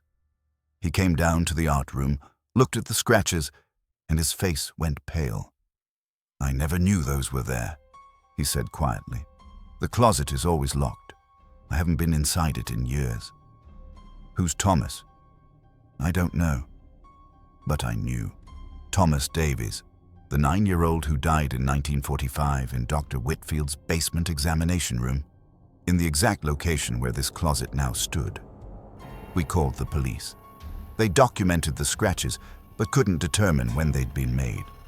Old plaster was notoriously difficult to date. The marks could have been there for decades or carved recently. There was no way to tell. The school board held an emergency meeting. They decided to seal the storage closet permanently, wall it over with new drywall, paint it to match the art room. Out of sight, out of mind. The construction was completed over the weekend. By Monday morning, the corner where the closet door had been was just blank wall, painted cheerful yellow to match the rest of the room. The drawing stopped immediately, not gradually, just stopped. That Monday, every class I taught showed normal childhood artwork. Houses, flowers, superheroes. No faceless figures, no six-fingered hands, no doorways. I asked Michaela Reimer if she still saw the doorman. She looked at me confused, as if she couldn't quite remember what I was talking about. The man you drew? The tall one with no face? She thought about it. I don't remember drawing that, she said finally. None of the children remembered. Not Michaela, not Logan, not Isaiah. 43 detailed drawings, and none of them could recall creating them. The official explanation was that sealing the closet had addressed whatever psychological trigger was causing the shared imagery. Children are suggestible. One or two started drawing the figure, others copied, and the pattern reinforced itself until the environmental cue was removed. But I know what I heard. That breathing, that voice. And I know what I found when I went back to the Historical Society and searched more carefully through Dr. Whitfield's records. There were photographs, taken inside his basement examination room, showing his equipment, bizarre contraptions that looked more like torture devices than medical instruments. And in the background of one photograph, partially visible, was a door. A storage closet where Dr. Whitfield kept his supplies. The door had a gap along the hinges, the same gap that had been in the art room closet. And standing in that gap, if you looked very carefully at the photograph, you could see something, a shadow that was too distinct to be a shadow, tall and thin with elongated arms, watching. 3 months into the school year, I resigned from Riverside Elementary. I told Principal Stokes it was for personal reasons, which was partially true. I couldn't stand being in that basement anymore. Even with the closet sealed, I felt watched constantly. I heard whispers in the ventilation system. I saw movement in my peripheral vision that disappeared when I turned to look. And the children, though they no longer drew the figure, sometimes acted strangely. They'd pause mid-activity and tilt their heads, listening to something I couldn't hear. They'd avoid the corner where the closet had been, walking around it in wide arcs even though there was nothing there. I moved back to Edmonton. I took a position at a new school in a modern building with large windows and no basement.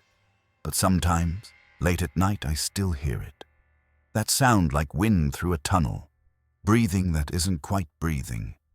And I know that whatever I encountered in that basement room, whatever Thomas Davies encountered in 1945, is still there, still watching through the crack, still waiting. The official story is that a group of elementary students experienced a shared imaginative episode that resolved once the environmental trigger was removed. The scratches in the closet were old marks of unknown origin. Dr. Whitfield was a respected physician who died of natural causes. There's nothing wrong with Riverside Elementary School, but I've heard from other teachers who work there. The drawings have started again. Different children, same figure. Tall and faceless with 6 fingers on each hand. They've sealed the closet again, covered it with fresh paint, told the children there's nothing there. But something is there. Something that's been there since a 9-year-old boy named Thomas Davies was taken to a basement room in 1945 and never came home. Something that doesn't need a face because it can borrow them. Something that watches from doorways and calls to children in voices like distant wind. If your child comes home with a drawing of a tall figure with no face standing in a doorway, pay attention. Ask questions. Don't dismiss it as imagination, because some things that seem like childhood fears are actually childhood warnings. And some doors should never be opened, even after they've been sealed shut. The fog came in while I was ice fishing. It moved across the frozen lake surface like something alive, rolling toward my ice shack in a wall of white that swallowed everything it touched. One moment, I could see the shoreline 300 meters away. The next moment, I couldn't see my hand in front of my face. That would have been concerning enough. What made it terrifying was the voice that came with it. "Nathan," it called from somewhere in the white emptiness. "Nathan, I'm lost. Please help me find my way back." It sounded exactly like my father, who'd been dead for 11 years. "My name is Nathan Kipling. I'm 47 years old, and I've lived in Cold Lake, Alberta my entire life, except for a brief stint in Calgary for university. I work as a civil engineer for the municipal government, a quiet desk job that lets me spend my free time doing what I love, fishing. Summer or winter, I'm on the lake whenever possible. I've fished Cold Lake since I was 8 years old, taught by my father, who was born in this town and knew these waters like his own heartbeat. Dad died in 2012, sudden heart attack at age 63. We scattered his ashes over his favorite fishing spot on the southwest section of the lake, near where the Beaver River feeds in. The same area where I'd set up my ice shack that February morning in 2023. It was a perfect winter day initially. Bright sun, temperature around -15, light wind. I drilled my holes through the 16 inches of ice, set up my lines, and settled into the comfortable rhythm of ice fishing. The solitude, the quiet, the occasional tug on the line. Exactly what I needed after a stressful week at work. The fog appeared around 11:30 a.m., rolling in from the southeast. Unusual. Cold Lake fog was typically a spring phenomenon, not winter, and it moved strangely, too fast and too uniform. Weather doesn't behave like that naturally. When it reached my shack, the temperature dropped immediately. Not gradually, instantly. My thermometer went from -15 to -30 in seconds. The moisture in the air crystallized, creating tiny ice particles that hung suspended in the fog. And then I heard my father's voice. "Nathan, I'm lost. Please help me find my way back." I stood up so quickly I knocked over my fishing stool. "Dad?" Silence, just the muffled quiet of dense fog. Then again, "Nathan, please. I can't find the shore. I've been walking for so long. I'm so cold." The voice came from my left, somewhere out on the ice. Exactly my father's voice. The tone, the cadence, even the slight rasp he'd developed from years of smoking. Every rational part of my brain knew this was impossible. My father was dead. This had to be audio pareidolia, my grief-stricken mind finding meaningful patterns in meaningless sounds, or someone playing a cruel prank. But the voice was perfect. Absolutely perfect. "Where are you?" I called out. "I don't know. Everything's white. I can't see anything. Please, Nathan, help me."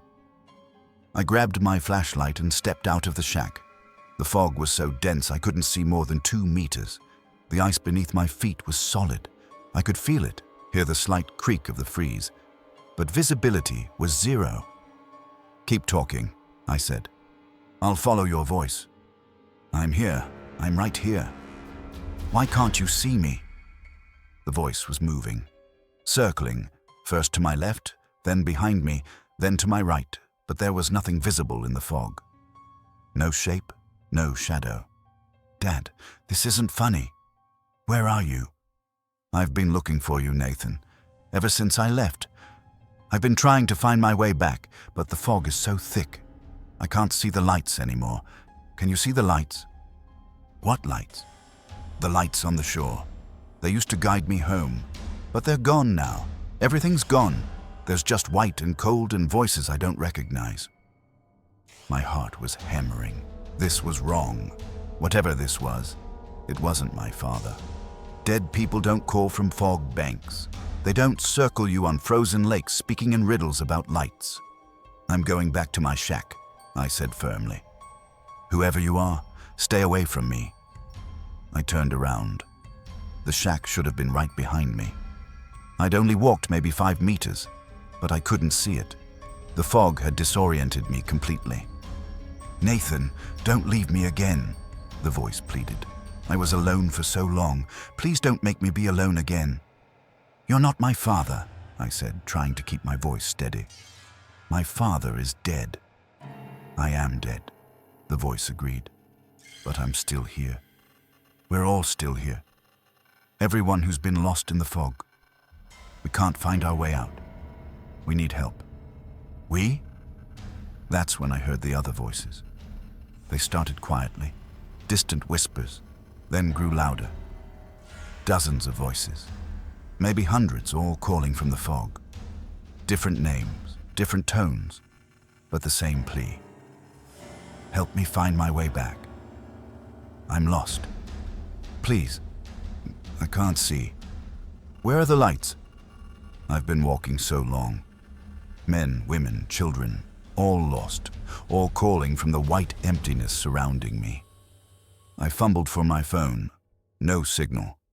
I had GPS enabled, but the app showed my location jumping erratically. 1 second showing me on the lake, the next showing me kilometers away, the next showing me in the middle of town. You can't use those, my father's voice said, now directly behind me. Technology doesn't work here. The fog doesn't let it. You have to trust your instincts, like I taught you. I spun around, still nothing visible, just white fog and those voices, growing louder, coming closer. What is this? I demanded. What's happening? You're in the between, the voice said. The space that opens when the fog comes. We're all stuck here. Everyone who's been lost on the lake, everyone who died in the cold and the white. When the fog is thick enough, the barrier thins, and we can call out. Sometimes people hear us. Sometimes they listen. And what happens to people who listen? A pause. Then, they join us. They become part of the fog. We're not trying to hurt anyone, Nathan. We're just so lonely, and it's so cold.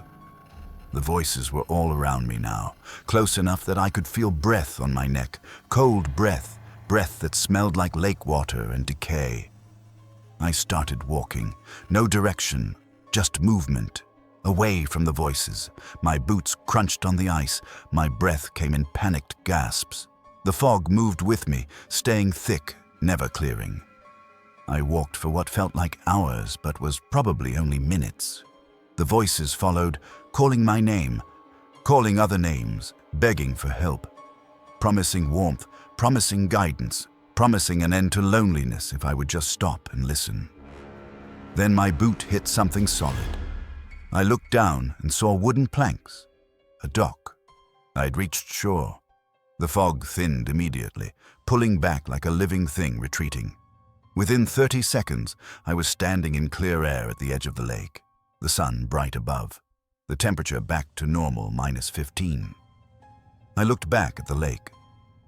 There was no fog. None. The ice stretched out clear and solid, my shack visible 300 meters away, exactly where I'd left it, but I could see shapes on the ice. Dozens of them. Vague human figures, translucent and shimmering, standing motionless across the frozen surface. As I watched, they faded away, dissolving into the air. I didn't go back to get my gear. I left my shack, my fishing equipment, everything. I drove straight home and spent the rest of the day trying to convince myself I'd experienced some kind of a hypothermia-induced hallucination. But that night, I researched cold lake disappearances. I found 12 documented cases over the past 60 years. People who'd gone out on the lake and never returned. Some during summer, some during winter, all during periods of unusually heavy fog. August 1967, Martin Sullivan, age 34, went fishing and vanished. His boat was found drifting, engine still running, fishing rod still in place. Martin was never found. February 1978, Linda and Craig Mortensen, a married couple, went ice fishing. Their shack was found intact, but they'd disappeared. Search teams covered the entire lake. No bodies, no signs of struggle. June 1991, 3 teenagers, Jason Wendt, Melissa Thorpe, and Bobby Yazzie, took a canoe out on a foggy morning. The canoe was found capsized near the North Shore. The teenagers were never recovered. December 2003, George Abernathy, a local fishing guide, called 911 reporting heavy fog and disorientation. His last words on the call were, "I hear voices. Someone's calling me." His body was never found. The list went on. 12 people in 60 years, all during fog events, all vanished completely. I contacted the RCMP detachment in Cold Lake and spoke with Sergeant Miles Henderson, who'd worked missing persons cases for the region for over 20 years. "The fog cases," he said when I mentioned them. "Yes, we have a file. Off the record, we have a lot more than 12 cases. Those are just the ones officially documented. There are another 30 or so that were witnessed but not formally reported, or where the people eventually returned confused and couldn't explain where they'd been." Returned. Sometimes people walk out of the fog hours or days after they went in.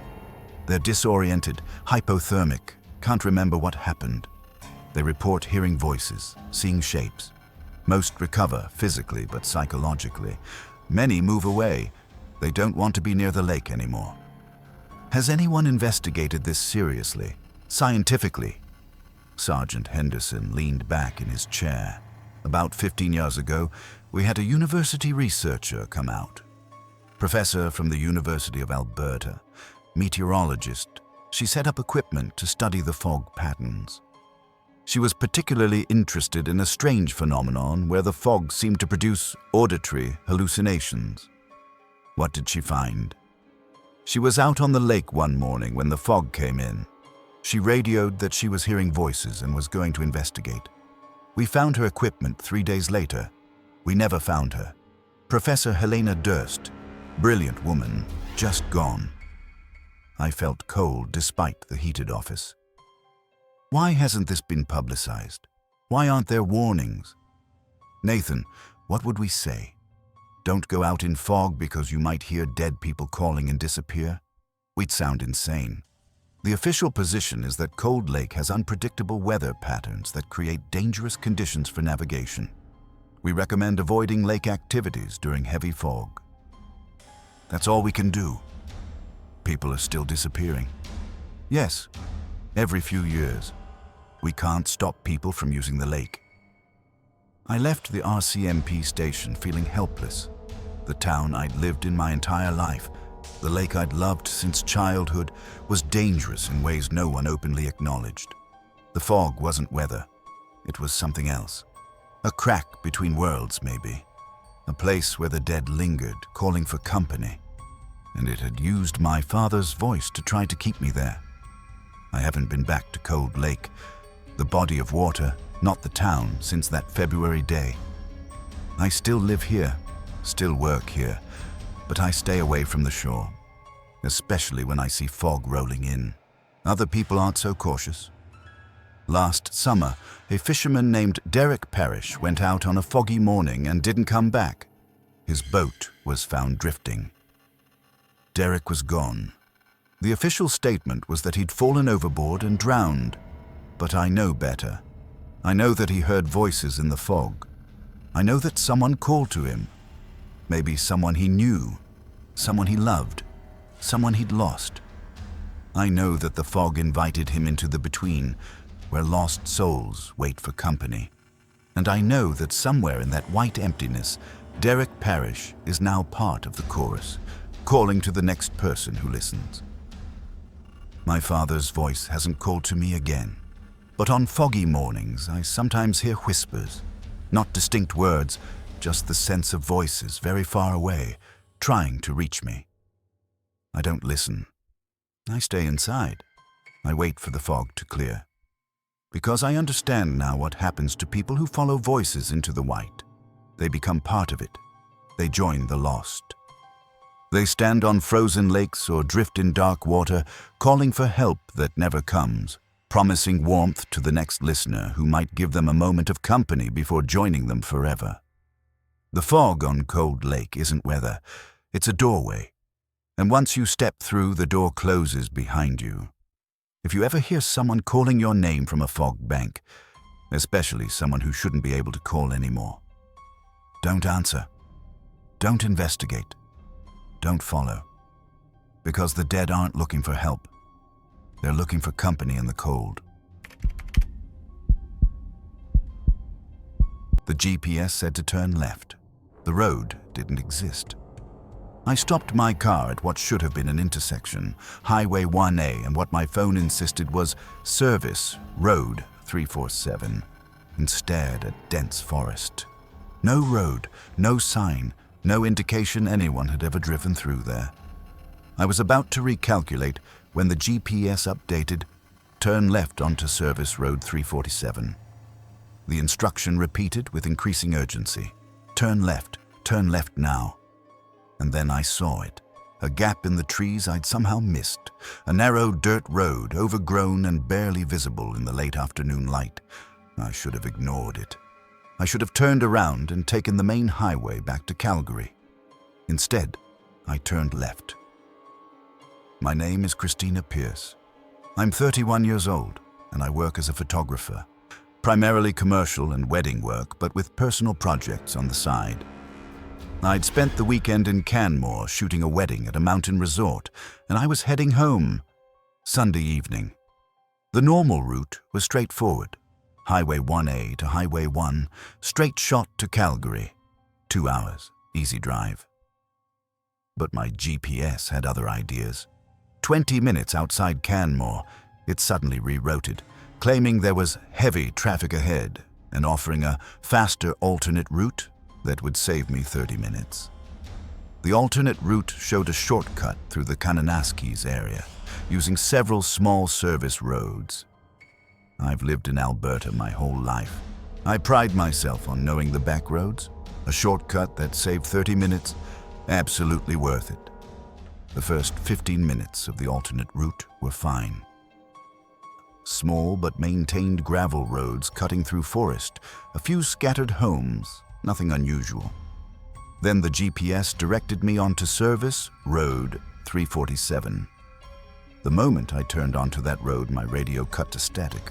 All stations, just white noise. My phone showed full bars, but wouldn't load anything. No maps, no messages, just the spinning loading icon. Only the GPS continued working, showing my blue dot moving along Service Road 347, with a reassuring continue for 8 kilometers displayed on screen. The road deteriorated quickly. Deep ruts, puddles, overhanging branches scraping my car. The forest pressed close on both sides, the trees so dense that very little light penetrated. It looked like dusk, even though it was only 5 p.m. I drove for what felt like longer than 8 kilometers. The GPS continued showing progress, but the road never improved, never showed any sign of maintenance. No tire tracks in the mud except my own. No indication anyone had driven here in years. Then I came to the truck. It was pulled off to the side, a white Ford F-150, maybe 10 years old, parked at an awkward angle as if the driver had stopped suddenly. The driver's door was open. The headlights were on. I slowed down. The truck was empty, no one visible anywhere on the road. I should have kept driving, but I'm not the kind of person who ignores a potentially injured motorist. I pulled over behind the truck and got out. "Hello," I called. "Is anyone here? Do you need help?" The forest was absolutely silent. No birds, no wind, no insects. Just complete stillness that felt wrong in a way I couldn't articulate. I approached the truck carefully. The interior was neat, clean, keys still in the ignition, phone lying on the passenger seat. I peered in without touching anything. The phone screen was cracked, the device clearly dead. In the truck bed, I saw camping equipment. Tent, sleeping bag, cooler, like someone had been on a weekend trip. On the dashboard, I noticed a paper map. I opened the door slightly and grabbed it. I know I shouldn't have touched anything, but I wanted to see where this road actually went. The map was hand-drawn. Not a professional topographic map, but a sketch on notebook paper. It showed Service Road 347 with several locations marked. Mile 2, empty cabin. Mile 4, don't stop here. Mile 6, turnaround point. Mile 8, not a road anymore. Below the sketch, in rushed handwriting, GPS keeps saying 8 kilometers. I've driven 23 kilometers. Nothing changes. Road never ends. Don't trust the GPS. Emma, if you find this, I'm sorry. I love you. Marcus. My blood went cold. I pulled out my phone to call 911. No service, despite showing full bars. I tried anyway. The call wouldn't connect. I looked at my GPS. Still showing service road 347, still showing 3 kilometers remaining. But according to this map, I'd already passed mile 8, and mile 8 was not a road anymore. I got back in my car quickly, locked the doors, and reversed. I was getting out of here. This was wrong. All of it was wrong.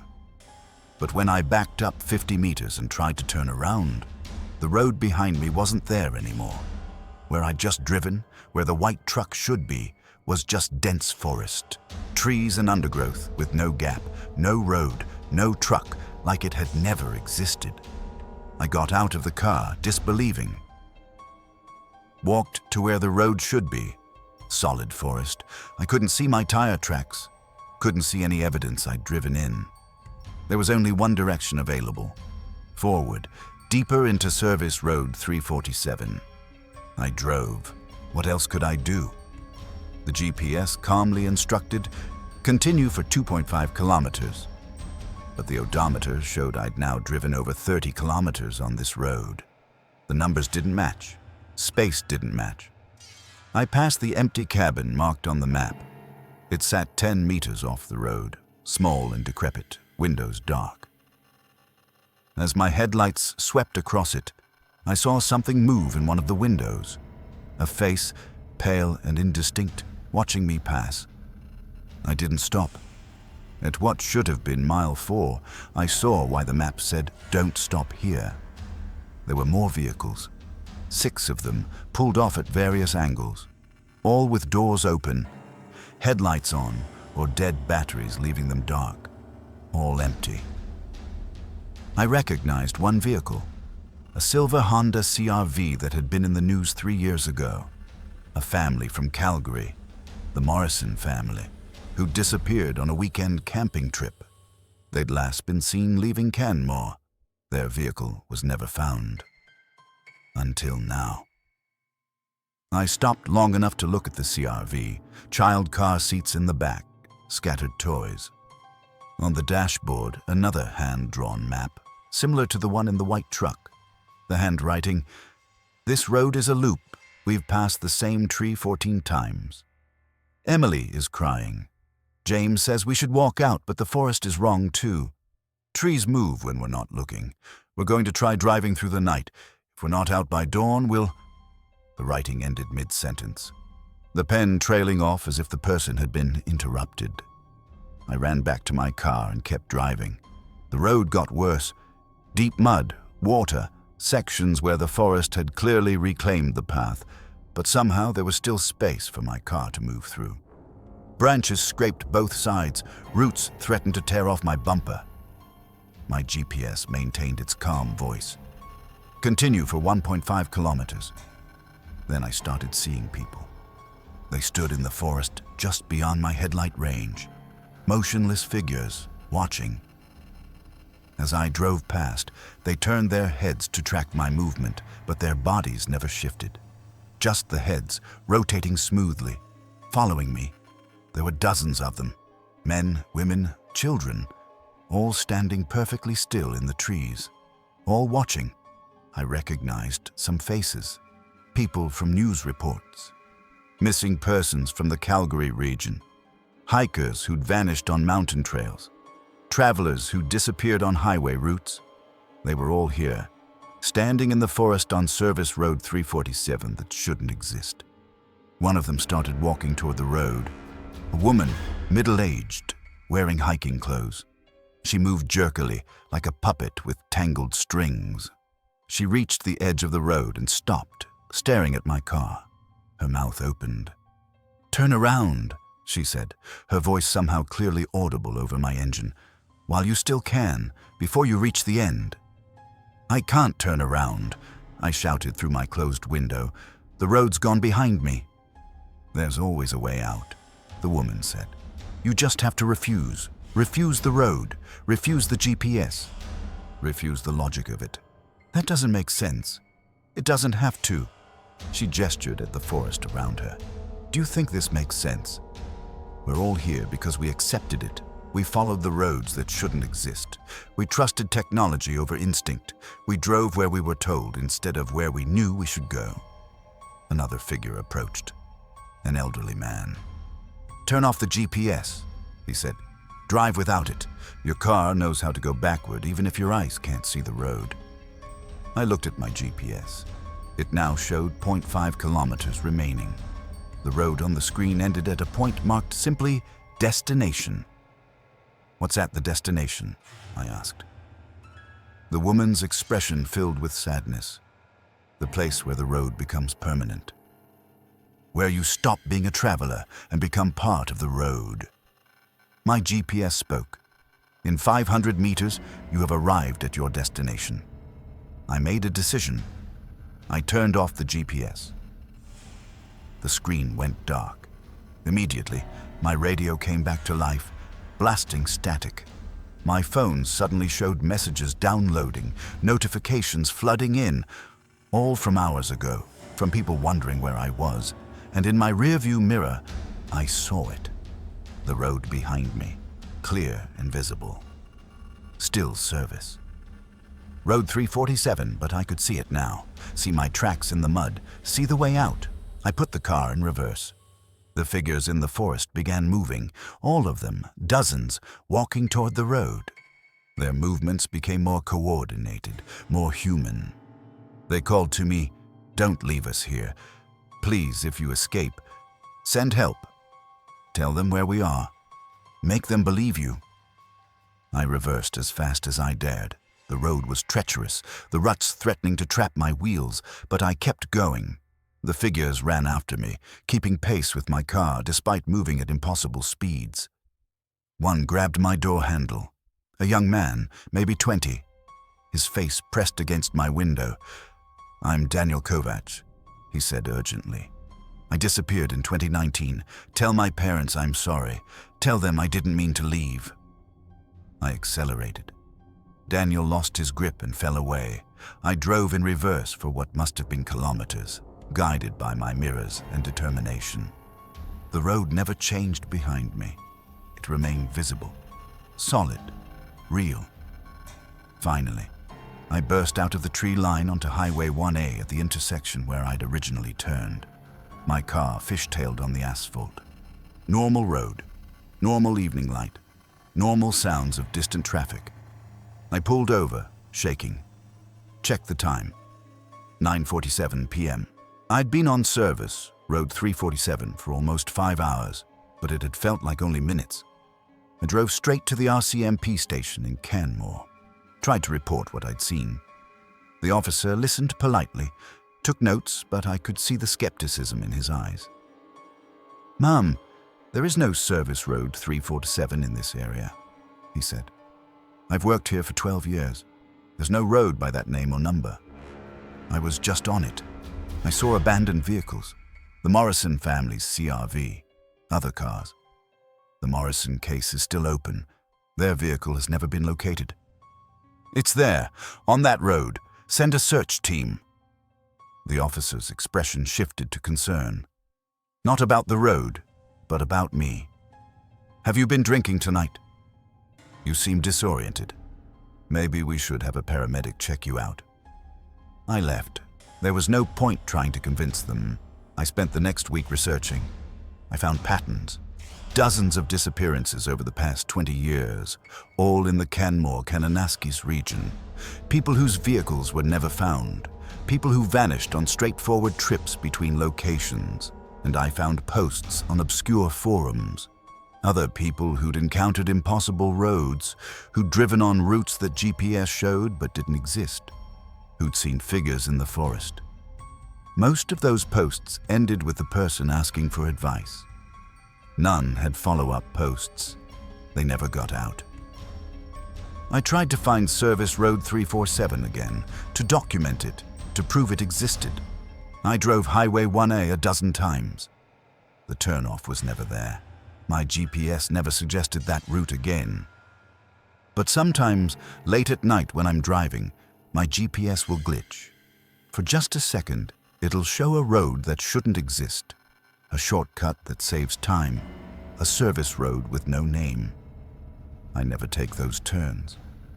The official story is that I had some kind of stress-induced episode that night. I got disoriented in the Kananaskis forest roads and lost track of time. The Morrison family and the other missing persons are still missing, their cases still unsolved. But I know where they are. I know they're standing in forests alongside impossible roads, watching new drivers arrive, trying to warn them while also begging them for company. Because that's what happens when you follow roads that don't exist. You become part of them. You become permanent travelers on routes that lead nowhere, watching for the next person who trusts their GPS more than their instincts. If your GPS ever suggests a shortcut on a route you've driven 100 times, question it. If it directs you onto a road you've never heard of, refuse. If you find yourself on a deteriorating path where your phone stops working except for the GPS, turn around immediately. Don't trust technology to know better than your gut. Because some roads are traps, some shortcuts are one way, and some destinations aren't places you go to. They're places you become. I still have the hand-drawn maps I took from the abandoned vehicles. I've kept them as evidence, as reminders.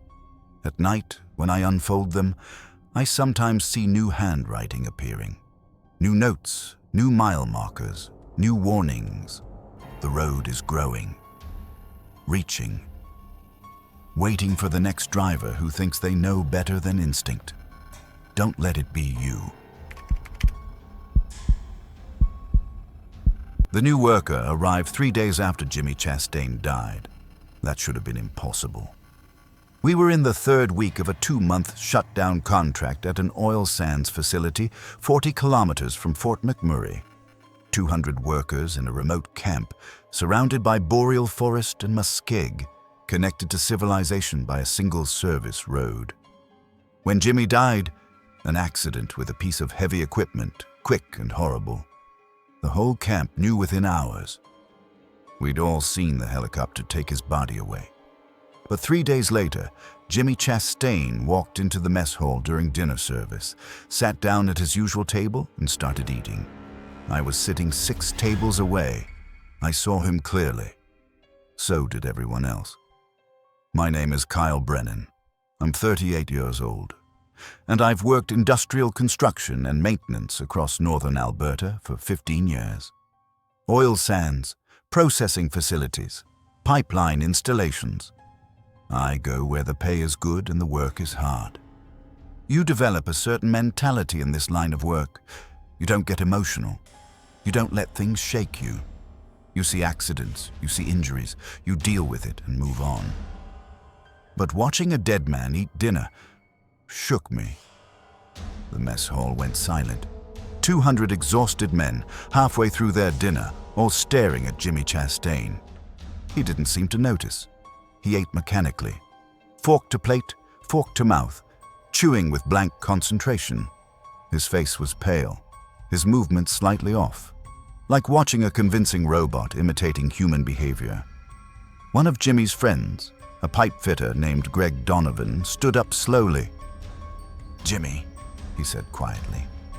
The figure that looked like Jimmy paused mid-chew, turned its head toward Greg, smiled with too many teeth. "Hey, Greg," it said in Jimmy's voice. "Good to see you." "You're dead," Greg whispered. "We watched them take you away."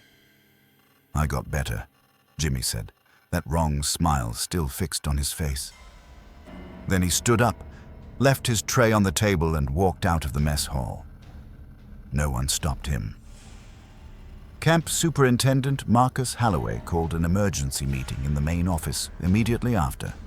All supervisors, safety officers, and senior workers. 20 of us crammed into a room meant for 10. "What the hell did we just see?" Marcus demanded. Someone tell me that wasn't Jimmy Chastain.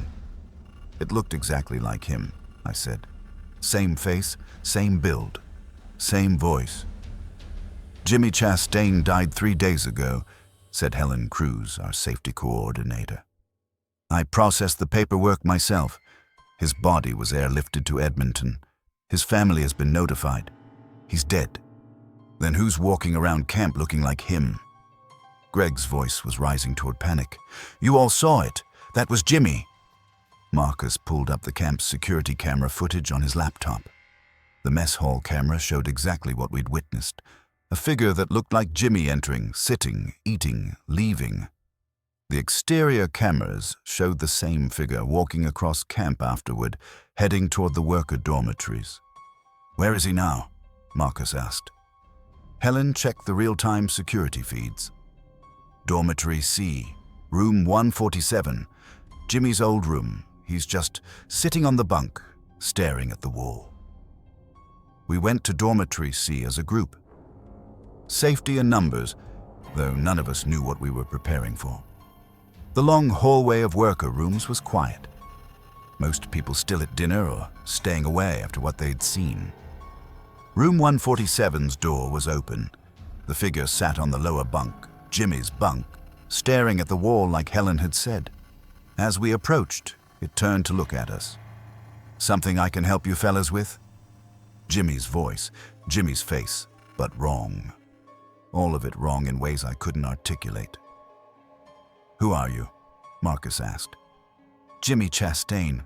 We've worked together for 3 years, Marcus. You gave me shit about my safety boots last month, remember? That was true. I'd been there when Marcus had written Jimmy up for wearing damaged boots. Jimmy Chastain died, Helen said firmly. I filled out the death certificate. You can't be Jimmy. The figure's smile widened. Maybe Jimmy didn't want to stay dead. Maybe this camp needs him. There's work to finish. What are you? I asked, its head tilted, bird-like. I'm what comes back. I'm what fills empty spaces. This camp has been here 20 years. You think nothing notices. You dig into the earth. You take what isn't yours. You disturb what's sleeping. Sometimes things notice. Sometimes they reach out. The temperature in the room dropped. I could see my breath. You think you're the first camp? The Jimmy thing continued. There have been dozens, all across these forests. They come, they dig, they build, they leave. But they leave pieces behind. Empty rooms, vacant bunks, names on lists with no bodies attached. I fill those spaces. We fill them. We. Marcus's voice was steady, but I saw his hand shaking. There are more of us. More coming. Every empty space will be filled. Every dead worker will return. The camp will be complete again. Helen moved fast. She slammed the door shut and locked it from the outside. The doors could be secured externally for safety reasons. The Jimmy thing didn't react, just sat there smiling as we trapped it inside. What the hell is that? Greg said. What do we do? We're evacuating, Marcus said. Everyone. Now. I'm calling the company. Getting buses here by morning. We're shutting down this contract. But as we walked back to the main office, we saw them. 3 more figures. Standing in the camp courtyard, wearing work clothes. I recognized 2 of them. Brad Simmons and Terry Vaughan, both workers who died at this camp in previous years. Brad had fallen from scaffolding 18 months ago. Terry had died of a heart attack in his sleep 2 years before that. They stood motionless, watching us. When we made eye contact, they waved. We're back, Brad called out cheerfully. Ready to finish the job. More figures emerged from the dormitories. I counted 12, all workers who died at this camp over the years. Some I recognized from their accidents. Others must have been from before my time. They stood in a loose circle around the main office building, blocking the exits. Not threatening, not advancing, just standing there, waiting. Marcus locked the office doors. We pulled the blinds. We could hear them outside, occasionally calling out to us, "Come on, Marcus, there's work tomorrow. We need a full crew.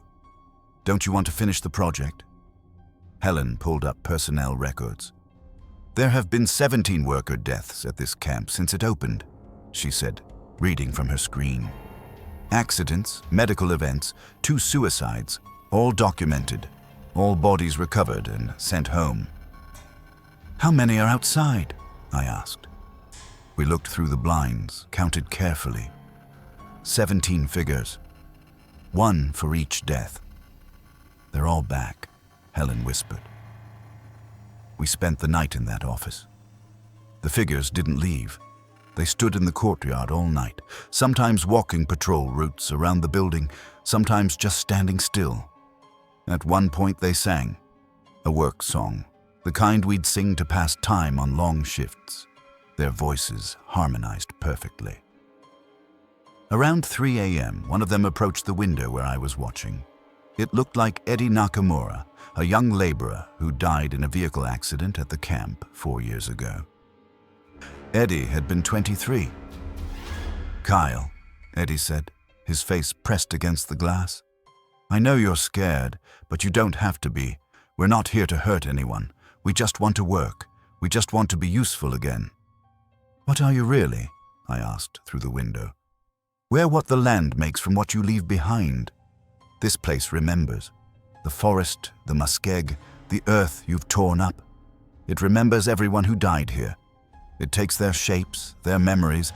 It sends them back." "Why?" Eddie's smile was sad. "Because you keep coming, keep building, keep taking.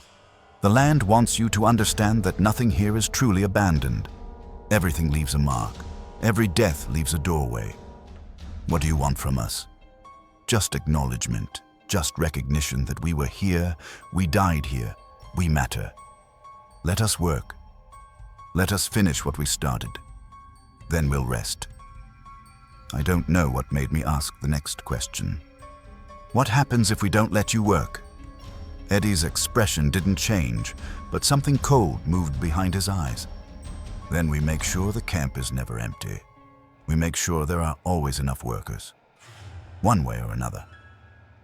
At dawn, Marcus made contact with company headquarters in Calgary. He explained the situation as best he could. There was a long silence on the phone then.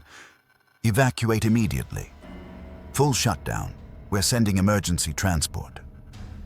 The buses arrived by noon. 5 coaches to evacuate 200 workers. But when we tried to leave the office, the figures blocked our path. "You can't go yet," Jimmy said. "The work isn't finished." "The contract is terminated," Marcus said. "We're leaving." "The work is never finished," Jimmy replied. "Not here. Not until the land is restored. Until then, someone has to stay. Someone always stays." They let most of us pass. 198 workers boarded the buses, engines running, ready to leave. But they held back 2 people. They formed a circle around Greg Donovan and a young worker named Christopher Martell, blocking them from reaching the buses. "These 2 stay," Jimmy said. "They volunteered." "We didn't volunteer for anything," Greg shouted.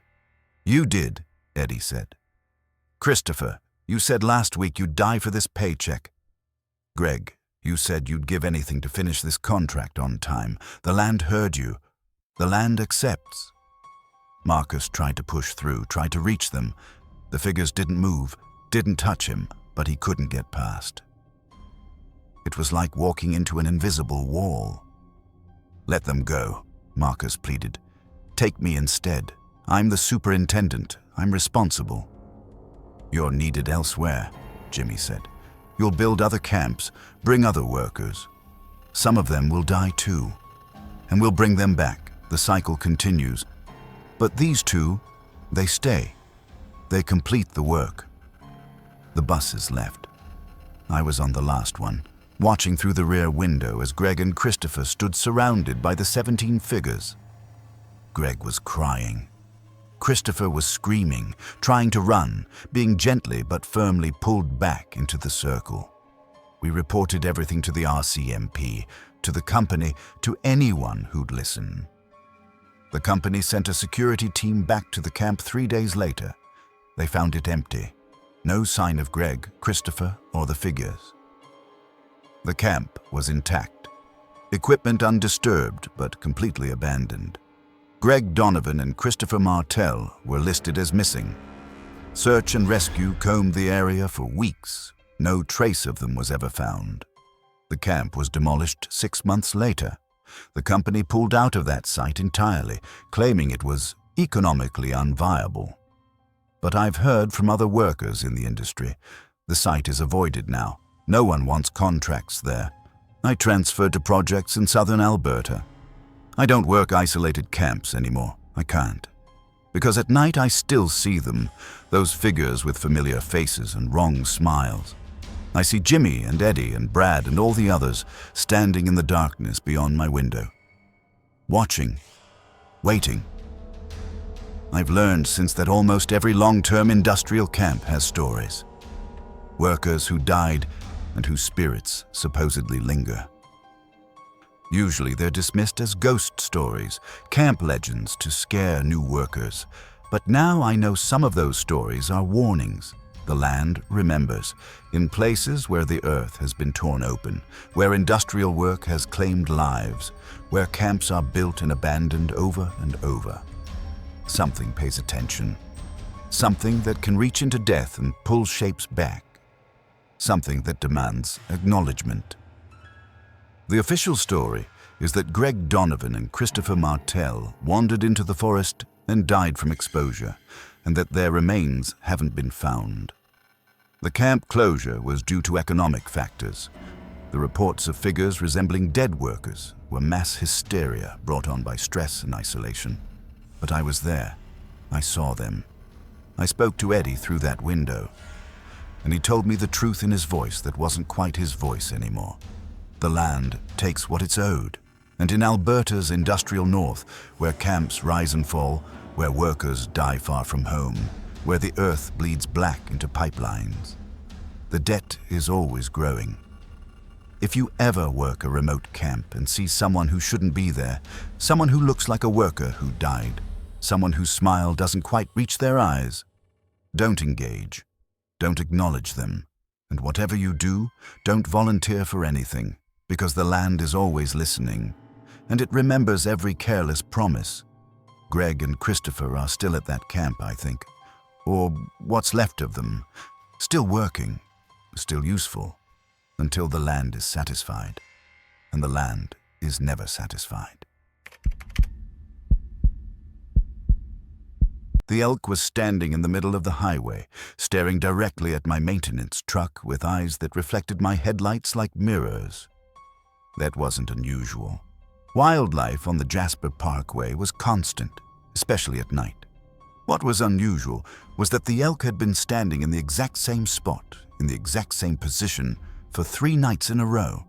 Same mile marker, same stance, same angle of its head, same unnatural stillness. And each night, when I got within 50 meters, it vanished. Not running away. Vanishing. One moment illuminated by my headlights, the next moment gone like it had never existed. My name is Aaron Whitlock. I'm 52 years old, and for the past 19 years, I've worked highway maintenance for Parks Canada, primarily the Icefields Parkway between Jasper and Lake Louise. Night shift mostly. The highway is too busy during tourist season for effective maintenance during daylight hours, so I drive the route between 11 p.m. and 7 a.m., checking for hazards, clearing debris, responding to animal vehicle collisions, salting icy patches in winter. It's solitary work. Exactly what I wanted after retiring from the Calgary Police Service with burnout and a prescription for anxiety medication. The mountains, the silence, the routine. Safe, predictable, until the elk started appearing. The first night, October 11th, 2022, I thought it was just an elk. Beautiful animal, large bull with impressive antlers. standing at mile marker 87 near the Saskatchewan River crossing area. I slowed down, flashed my lights, honked the horn. Standard procedure to encourage wildlife off the roadway. It didn't move. Just stared at me with those reflective eyes. I stopped the truck completely, 50 meters away, and waited. Sometimes elk are stubborn, especially bulls during rutting season. After 5 minutes of standoff, I decided to slowly approach. At precisely 50 meters, the elk disappeared. Instantly, like someone had switched off a projection. I drove to where it had been standing. No tracks in the dirt shoulder, no scat, no evidence an animal had been there at all. I radioed it in to dispatch, more as a note than a concern. Mile marker 87, possible elk sighting, but animal cleared the roadway. The second night, October 12th, the elk was there again. Same spot, same stance. I wasn't even surprised this time. As I approached, I watched carefully, trying to see the moment it moved away. At 50 meters, it vanished. Blinked out of existence. I stopped and got out of the truck with my flashlight, searching the area thoroughly. No elk, no tracks, but I found something else. Scratched into the dirt at the side of the road, barely visible. Turn back. The letters were rough, made with a stick or finger. Recent, the dirt was still loose. I radioed dispatch again. Mile marker 87. Found graffiti on shoulder. Possible trespassers in area. Copy that, Aaron. We'll make a note. Otherwise, all clear. All clear. But it wasn't clear, because when I looked back at my truck, the elk was standing beside it. Same elk. Same reflective eyes. But now it was 20 meters away instead of 50, standing next to my vehicle like it had teleported. We stared at each other, me with my flashlight, it with those mirror eyes. Then it turned and walked into the forest, moving with perfect silence. No crack of branches, no rustle of undergrowth. I got back in my truck and finished my shift, but my hands were shaking. The third night, October 13th, I brought a camera. If this elk was going to keep appearing, I wanted documentation, proof I wasn't losing my mind. It was there at mile marker 87, exactly as before. I stopped at 50 meters and filmed through my windshield. The elk stood motionless in my headlight beams. Through my camera viewfinder, I could see every detail. The texture of its fur, the branching antlers, the eyes. Those eyes. As I zoomed in, I realized something. They weren't just reflecting my lights. They were glowing from within, producing their own light, bright and steady. I filmed as I slowly drove forward. At precisely 50 meters, the elk vanished, but this time the camera caught it. One frame showing the elk, the next frame showing empty highway. No motion blur, no transition, just instant disappearance. I reviewed the footage on my camera's screen.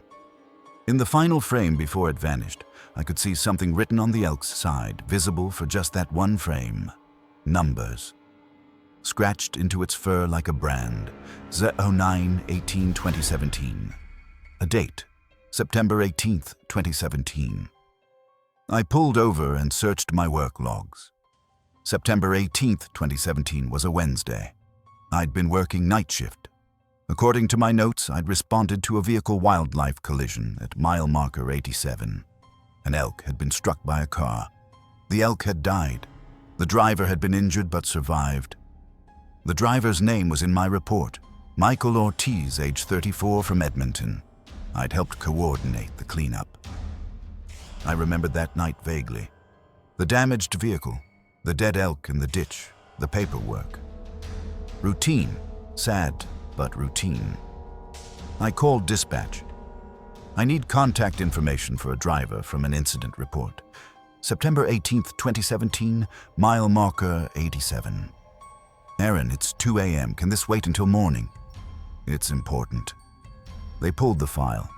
Michael Ortiz's information was listed, including next of kin because he'd been hospitalized.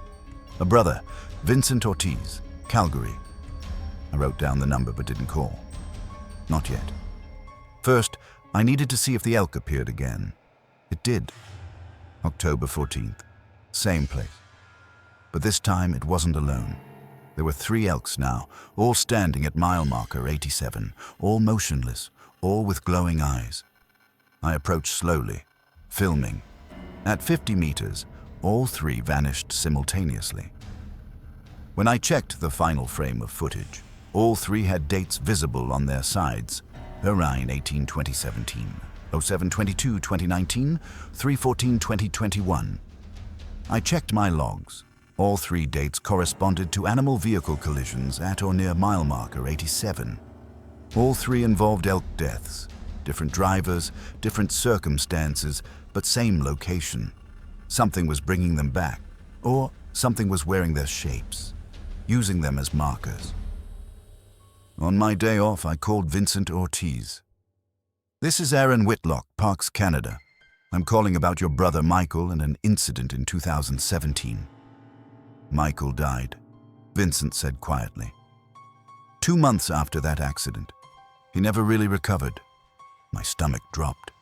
"I'm sorry, I didn't know." The physical injuries healed, but something broke inside him. He became paranoid, depressed. Kept saying the elk was following him, that he saw it everywhere. In parking lots, standing outside his apartment, in his dreams. We thought it was PTSD from the accident. He died by suicide in November 2017. Did he ever say anything specific about the elk? He said it was watching him, waiting for him, that it wanted him to come back to the highway, to the place where they'd hit each other. He said he could hear it calling him. Vincent, has anything strange happened to you since Michael died? Any unusual experiences? A long pause. Sometimes I dream about driving that highway. In the dream, I come around a curve and there's an elk standing in the road. When I hit it, I wake up. It's always the same dream. Why are you asking me this? I think something at mile marker 87 is remembering these accidents, marking them. I don't know why or how, but I think the elk, or whatever's appearing as elk, are connected to the deaths, both the animals and the people. That's insane. I know, but I have footage. I can send it to you. I emailed Vincent the videos. He called back an hour later. "That's the elk," he said, his voice shaking.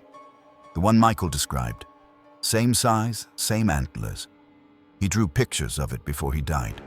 They're identical to your footage. What do you think it wants?"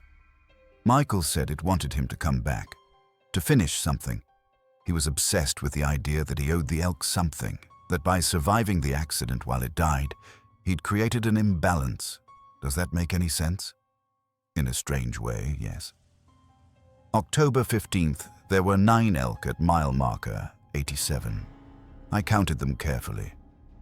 9 animals, all standing in a line across both lanes of the highway, all motionless, all glowing eyes. I didn't approach. Instead, I parked my truck 100 meters away and waited. The elk stood there for 3 hours, not moving, not reacting to the few vehicles that passed in the early morning hours. Other drivers slowed down, drove around them, continued on. I listened to their radio chatter. Weird elk behavior at 87. Yeah, they're just standing there. Creepy. At 4 a.m., the elk all turned simultaneously to face the forest. Then they walked off the highway in perfect synchronization, disappearing into the trees. I followed on foot, flashlight in hand, against every instinct and safety protocol. The elk were moving through dense forest with impossible silence and grace. I struggled to keep up, branches tearing at my clothes, my boots sinking in the undergrowth. They led me to a clearing about 200 meters from the highway. A natural opening in the forest, roughly circular, maybe 30 meters across. And in the center of the clearing stood something that stopped my heart. A structure made of bones. Elk bones, bleached white, assembled into something like a shrine or monument. Antlers arranged in radiating patterns, skulls stacked to form pillars, ribs woven together to create walls, and inside the bone structure, barely visible in the darkness, were other objects, personal items. I moved closer, shining my light. A driver's license, Michael Ortiz, a watch, a wedding ring, a phone, cracked and dead, keys with a Flames logo keychain. There were dozens of items scattered among the bones, all personal effects. All things that would have been on the drivers involved in the accidents. The 9 elk stood in a circle around the clearing, watching me. Their eyes cast enough light to illuminate the entire space with an eerie glow. One of them, the original elk with the 09/18/2017 marking, stepped forward. "You see it now," a voice said. Not from the elk exactly, but from the clearing itself, the air carrying words. "You understand?" "What is this place?" I asked, trying to keep my voice steady. "A memorial, a debt ledger. Every collision, every death, every moment of impact. They leave marks. The animals die, but the place remembers. The forest keeps them, and the things they took from the humans who killed them, the forest keeps those too. The drivers didn't mean to hit you. These are accidents. Intent doesn't matter. Life was traded for life, but the humans kept living, kept driving, kept taking this highway through our home. The debt grows. The forest demands payment." "What kind of payment?" "Return. The drivers must return, must face what they've taken. Some come back on their own, drawn by guilt and dreams. Those ones we release. They see this place. They understand. They leave changed but free. And the ones who don't come back?" The elk's eyes brightened. "We make sure they do. We appear to them. We call them. We give them no peace until they return. Some, like Michael Ortiz, can't bear it. They take themselves out of the world rather than face us. That is their choice. But the debt remains." "I didn't hit any of you," I said. "Why show this to me?" "Because you travel this road every night. You see us? You're aware now. And awareness carries responsibility. Tell the others. Tell the drivers. Tell them that this highway is not just passage. It's relationship. Every animal death matters. Every collision has weight." "And if I don't?" All 9 elk turned to look at me with their glowing eyes. "Then you become part of the debt," the voice said. "You've seen the memorial. You've stood in this place. If you don't honor what you've learned, if you don't carry the message, then you're no different from those who hit and run, and we'll add your name to the collection." I left the clearing, walking backward, keeping the elk in sight until I reached the forest edge. Then I ran back to my truck, started the engine, and drove away from mile marker 87 faster than I should have. I reported the clearing to Parks Canada. A team went out the next day to investigate. They found nothing. No bone structure, no personal effects, no clearing. Just normal forest. Their GPS coordinates matched exactly where I'd directed them, but there was nothing there. They thought I'd hallucinated. Stress, isolation, maybe carbon monoxide from my truck. They put me on medical leave and required a psychological evaluation before I could return to work. I passed the evaluation. I'm good at seeming stable. I came back to night shift, but I don't stop at mile marker 87 anymore. When I see elk there, and I do most nights now, sometimes dozens of them, I slow down, I acknowledge them with a flash of my lights, and I keep driving, and I'm telling this story, honoring my end of the bargain. Because the Jasper Parkway isn't just beautiful scenery and tourist photos. It's a place where humans and animals collide, literally and figuratively. Where every year, hundreds of animals die on the asphalt, hit by vehicles moving too fast through their home. The official statistics say that between Lake Louise and Jasper, there are approximately 100-200 wildlife vehicle collisions per year. Mostly deer and elk. Most of the animals die. The drivers usually survive. But the forest remembers. Something in these mountains keeps count. And somewhere off, Mile marker 87. There's a place where the debt is recorded. I've changed how I drive this highway. I go slower. I pay attention. When I see animals near the road, I stop and wait for them to cross safely rather than honking and rushing them. And I've started carrying something in my truck, a small offering, tobacco, which I learned is traditional among indigenous communities in this region as a sign of respect. When I see the elk at mile marker 87, I leave a small amount at the roadside, an acknowledgement, a recognition that I understand. The elk still appear, but they don't follow me anymore. They watch as I drive past, and sometimes I think they nod. Recognition returned for recognition given. If you drive the Icefields Parkway, especially at night, pay attention. When you see animals near the road, slow down. Stop if you need to. Honor the space you're passing through, because the mountains keep score, and the debts accumulated on this highway are patient but not forgiving. Michael Ortiz is still listed as a suicide in Edmonton's records. The other drivers from collisions at mile marker 87 are alive, as far as I know, though I haven't followed up. I don't want to know if they're being haunted. I don't want to know if they're being called back. I just want to finish my shifts, do my job with respect, and hope that when my time comes to leave this highway for good, my name isn't written in bones in a clearing that doesn't officially exist. The forest is watching. The elk are counting. Drive carefully. The radio station went off the air in 1987, but something is still broadcasting from the tower. I discovered it by accident. I was driving Highway 2 between Calgary and Crossfield late on a Tuesday night, scanning through FM stations, when I found 94.7, a frequency that should have been empty.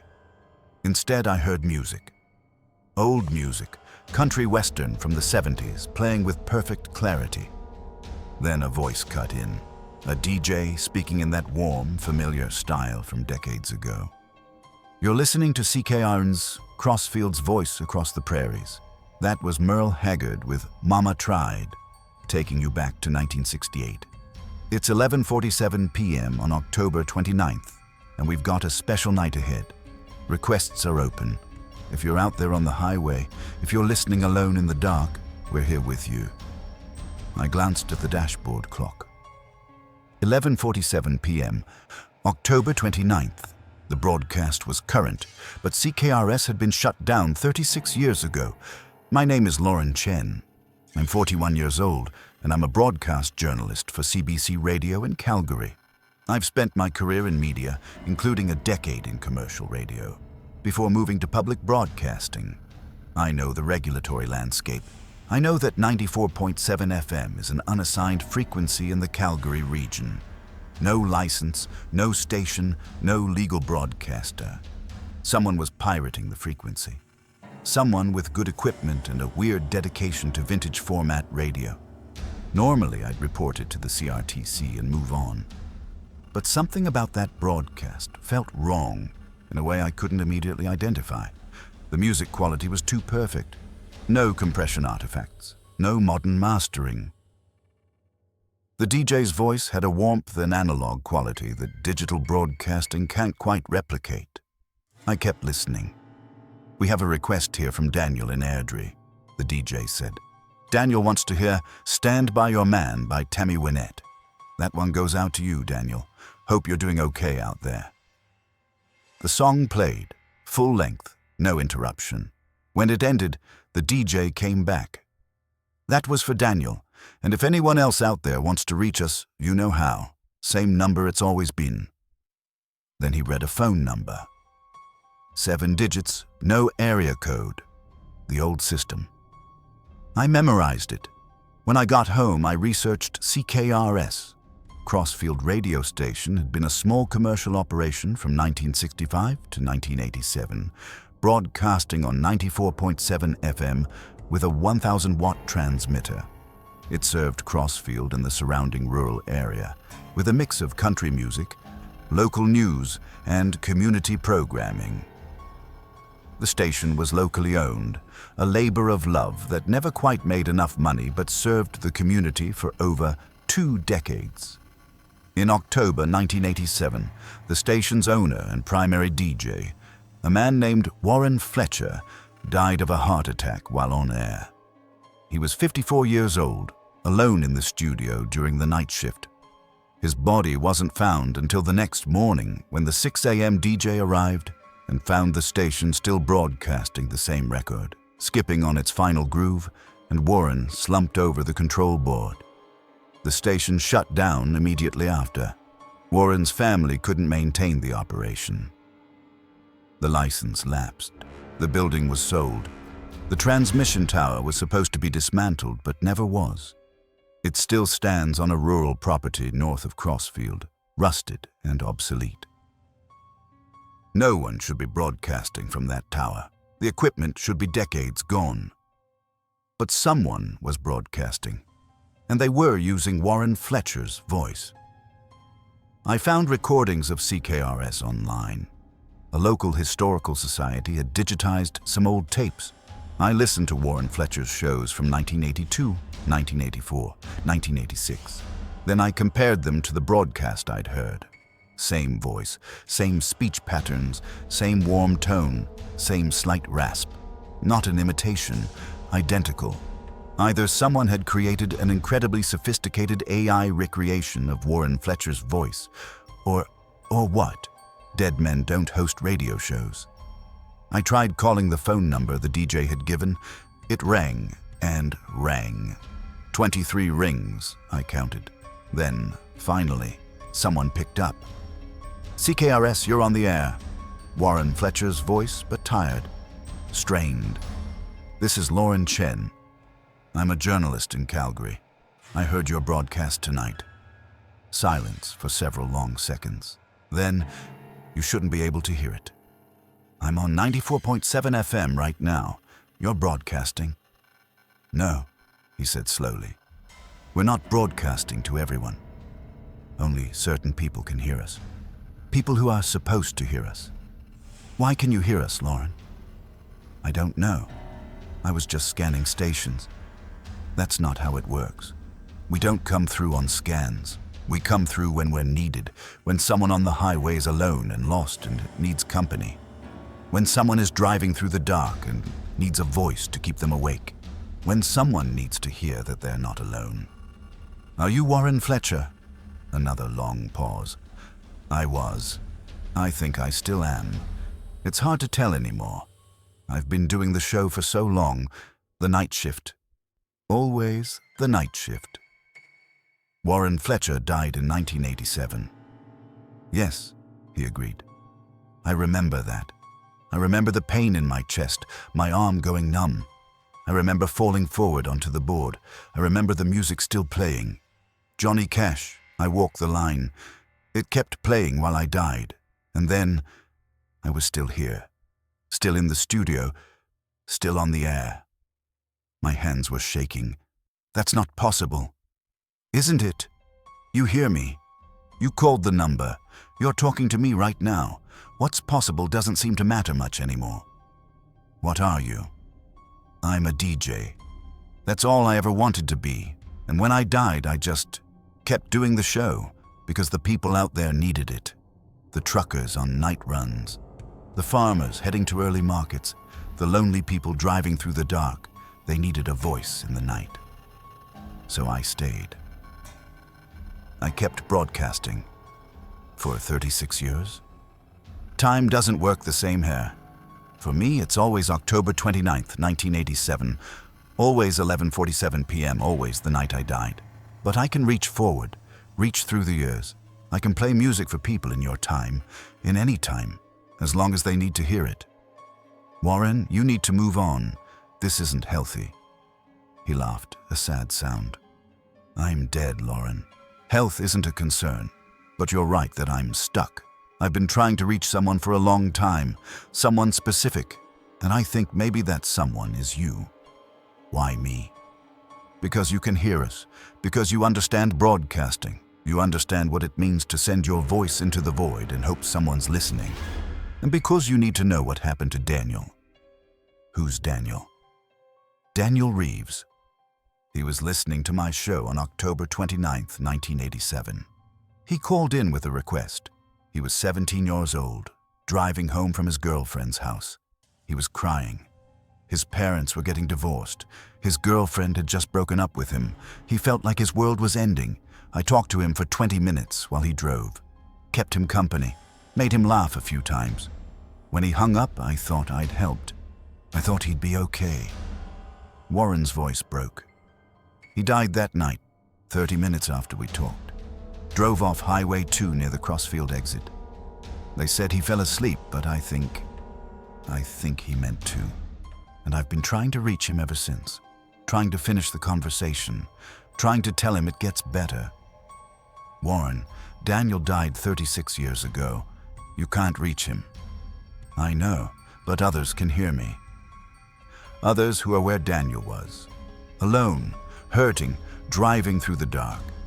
I keep broadcasting for them. I play the songs they need to hear. I tell them they're not alone. Sometimes it helps. Sometimes I get through to someone who might have made Daniel's choice, and they keep driving. They make it home. That's good. But Warren, you've done enough. You've helped enough people. Don't you want to rest? I can't rest while the tower's still standing. As long as 94.7 exists, as long as that frequency is open, I'm bound here. The station is my unfinished business. I need someone to finish it for me. I need someone to take the tower down. I can't just demolish a radio tower. You can expose it. You're a journalist. Tell the story. Make people pay attention. The tower is old, dangerous, illegal. If enough attention lands on it, the authorities will have to remove it. And when the tower comes down, when 94.7 goes silent permanently, I can finally leave. What happens to the people who need your voice? The lonely drivers? They'll find other voices, other stations, real ones, run by living people. I was never supposed to be here this long. This is wrong, Lauren. I'm a loop, a recording that keeps playing. I'm not really helping anyone anymore. I'm just haunting a frequency. I agreed to investigate. Over the next week, I researched the old CKRS tower. It stood on private property owned by a numbered company based in Calgary.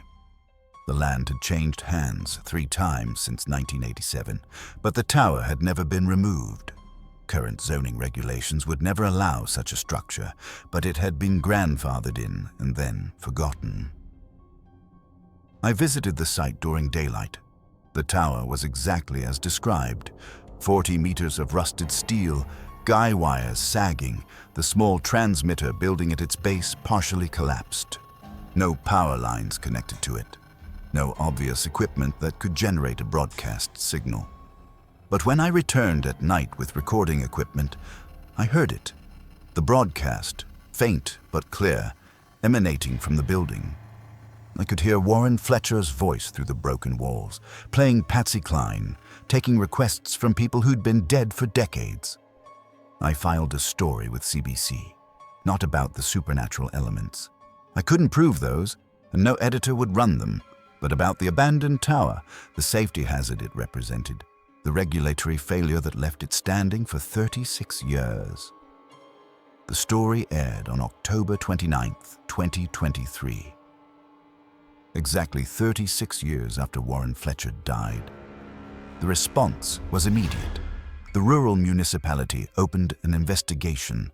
The property owners were contacted. Within a week, demolition was scheduled.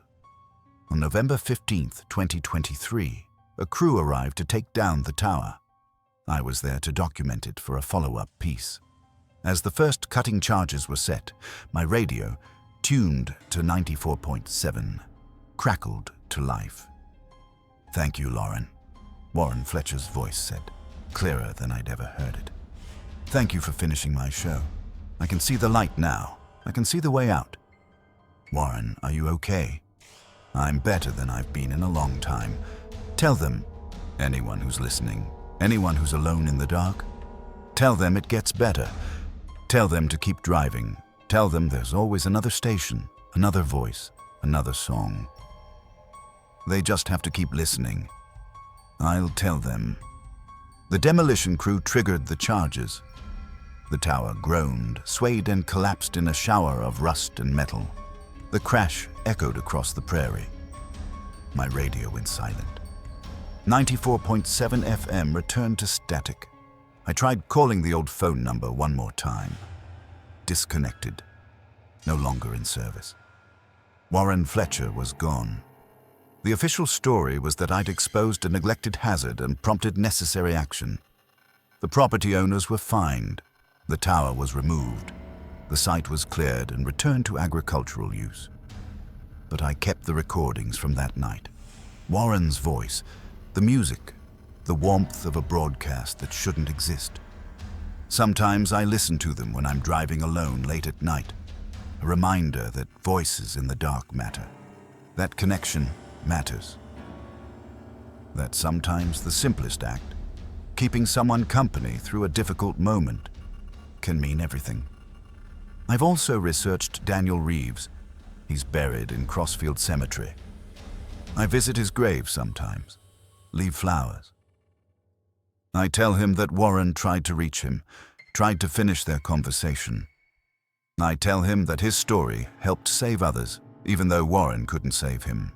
And I've learned that Alberta has dozens of abandoned broadcast towers, forgotten structures from the early days of radio, still standing in fields and on hilltops, supposedly inactive. But late at night, on certain frequencies, if you scan carefully, you might hear them.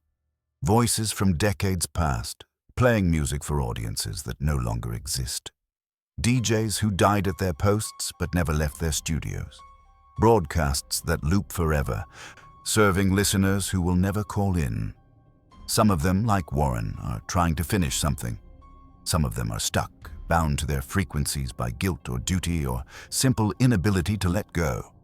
And some of them, I think, are trying to help. Trying to be that voice in the darkness for someone who needs it. If you're ever driving alone late at night and you find a station that shouldn't exist, music too old, a DJ voice too warm and analog, a format that died with the 20th century. Listen for a moment. Someone might be trying to reach you. Someone might be offering the exact company you need. And if you hear a request line, if a number is given, maybe call in. Maybe tell them you're listening. Because voices in the void need to know they're heard, even dead ones, especially dead ones. Warren Fletcher is gone now, finally at rest, but his lesson remains.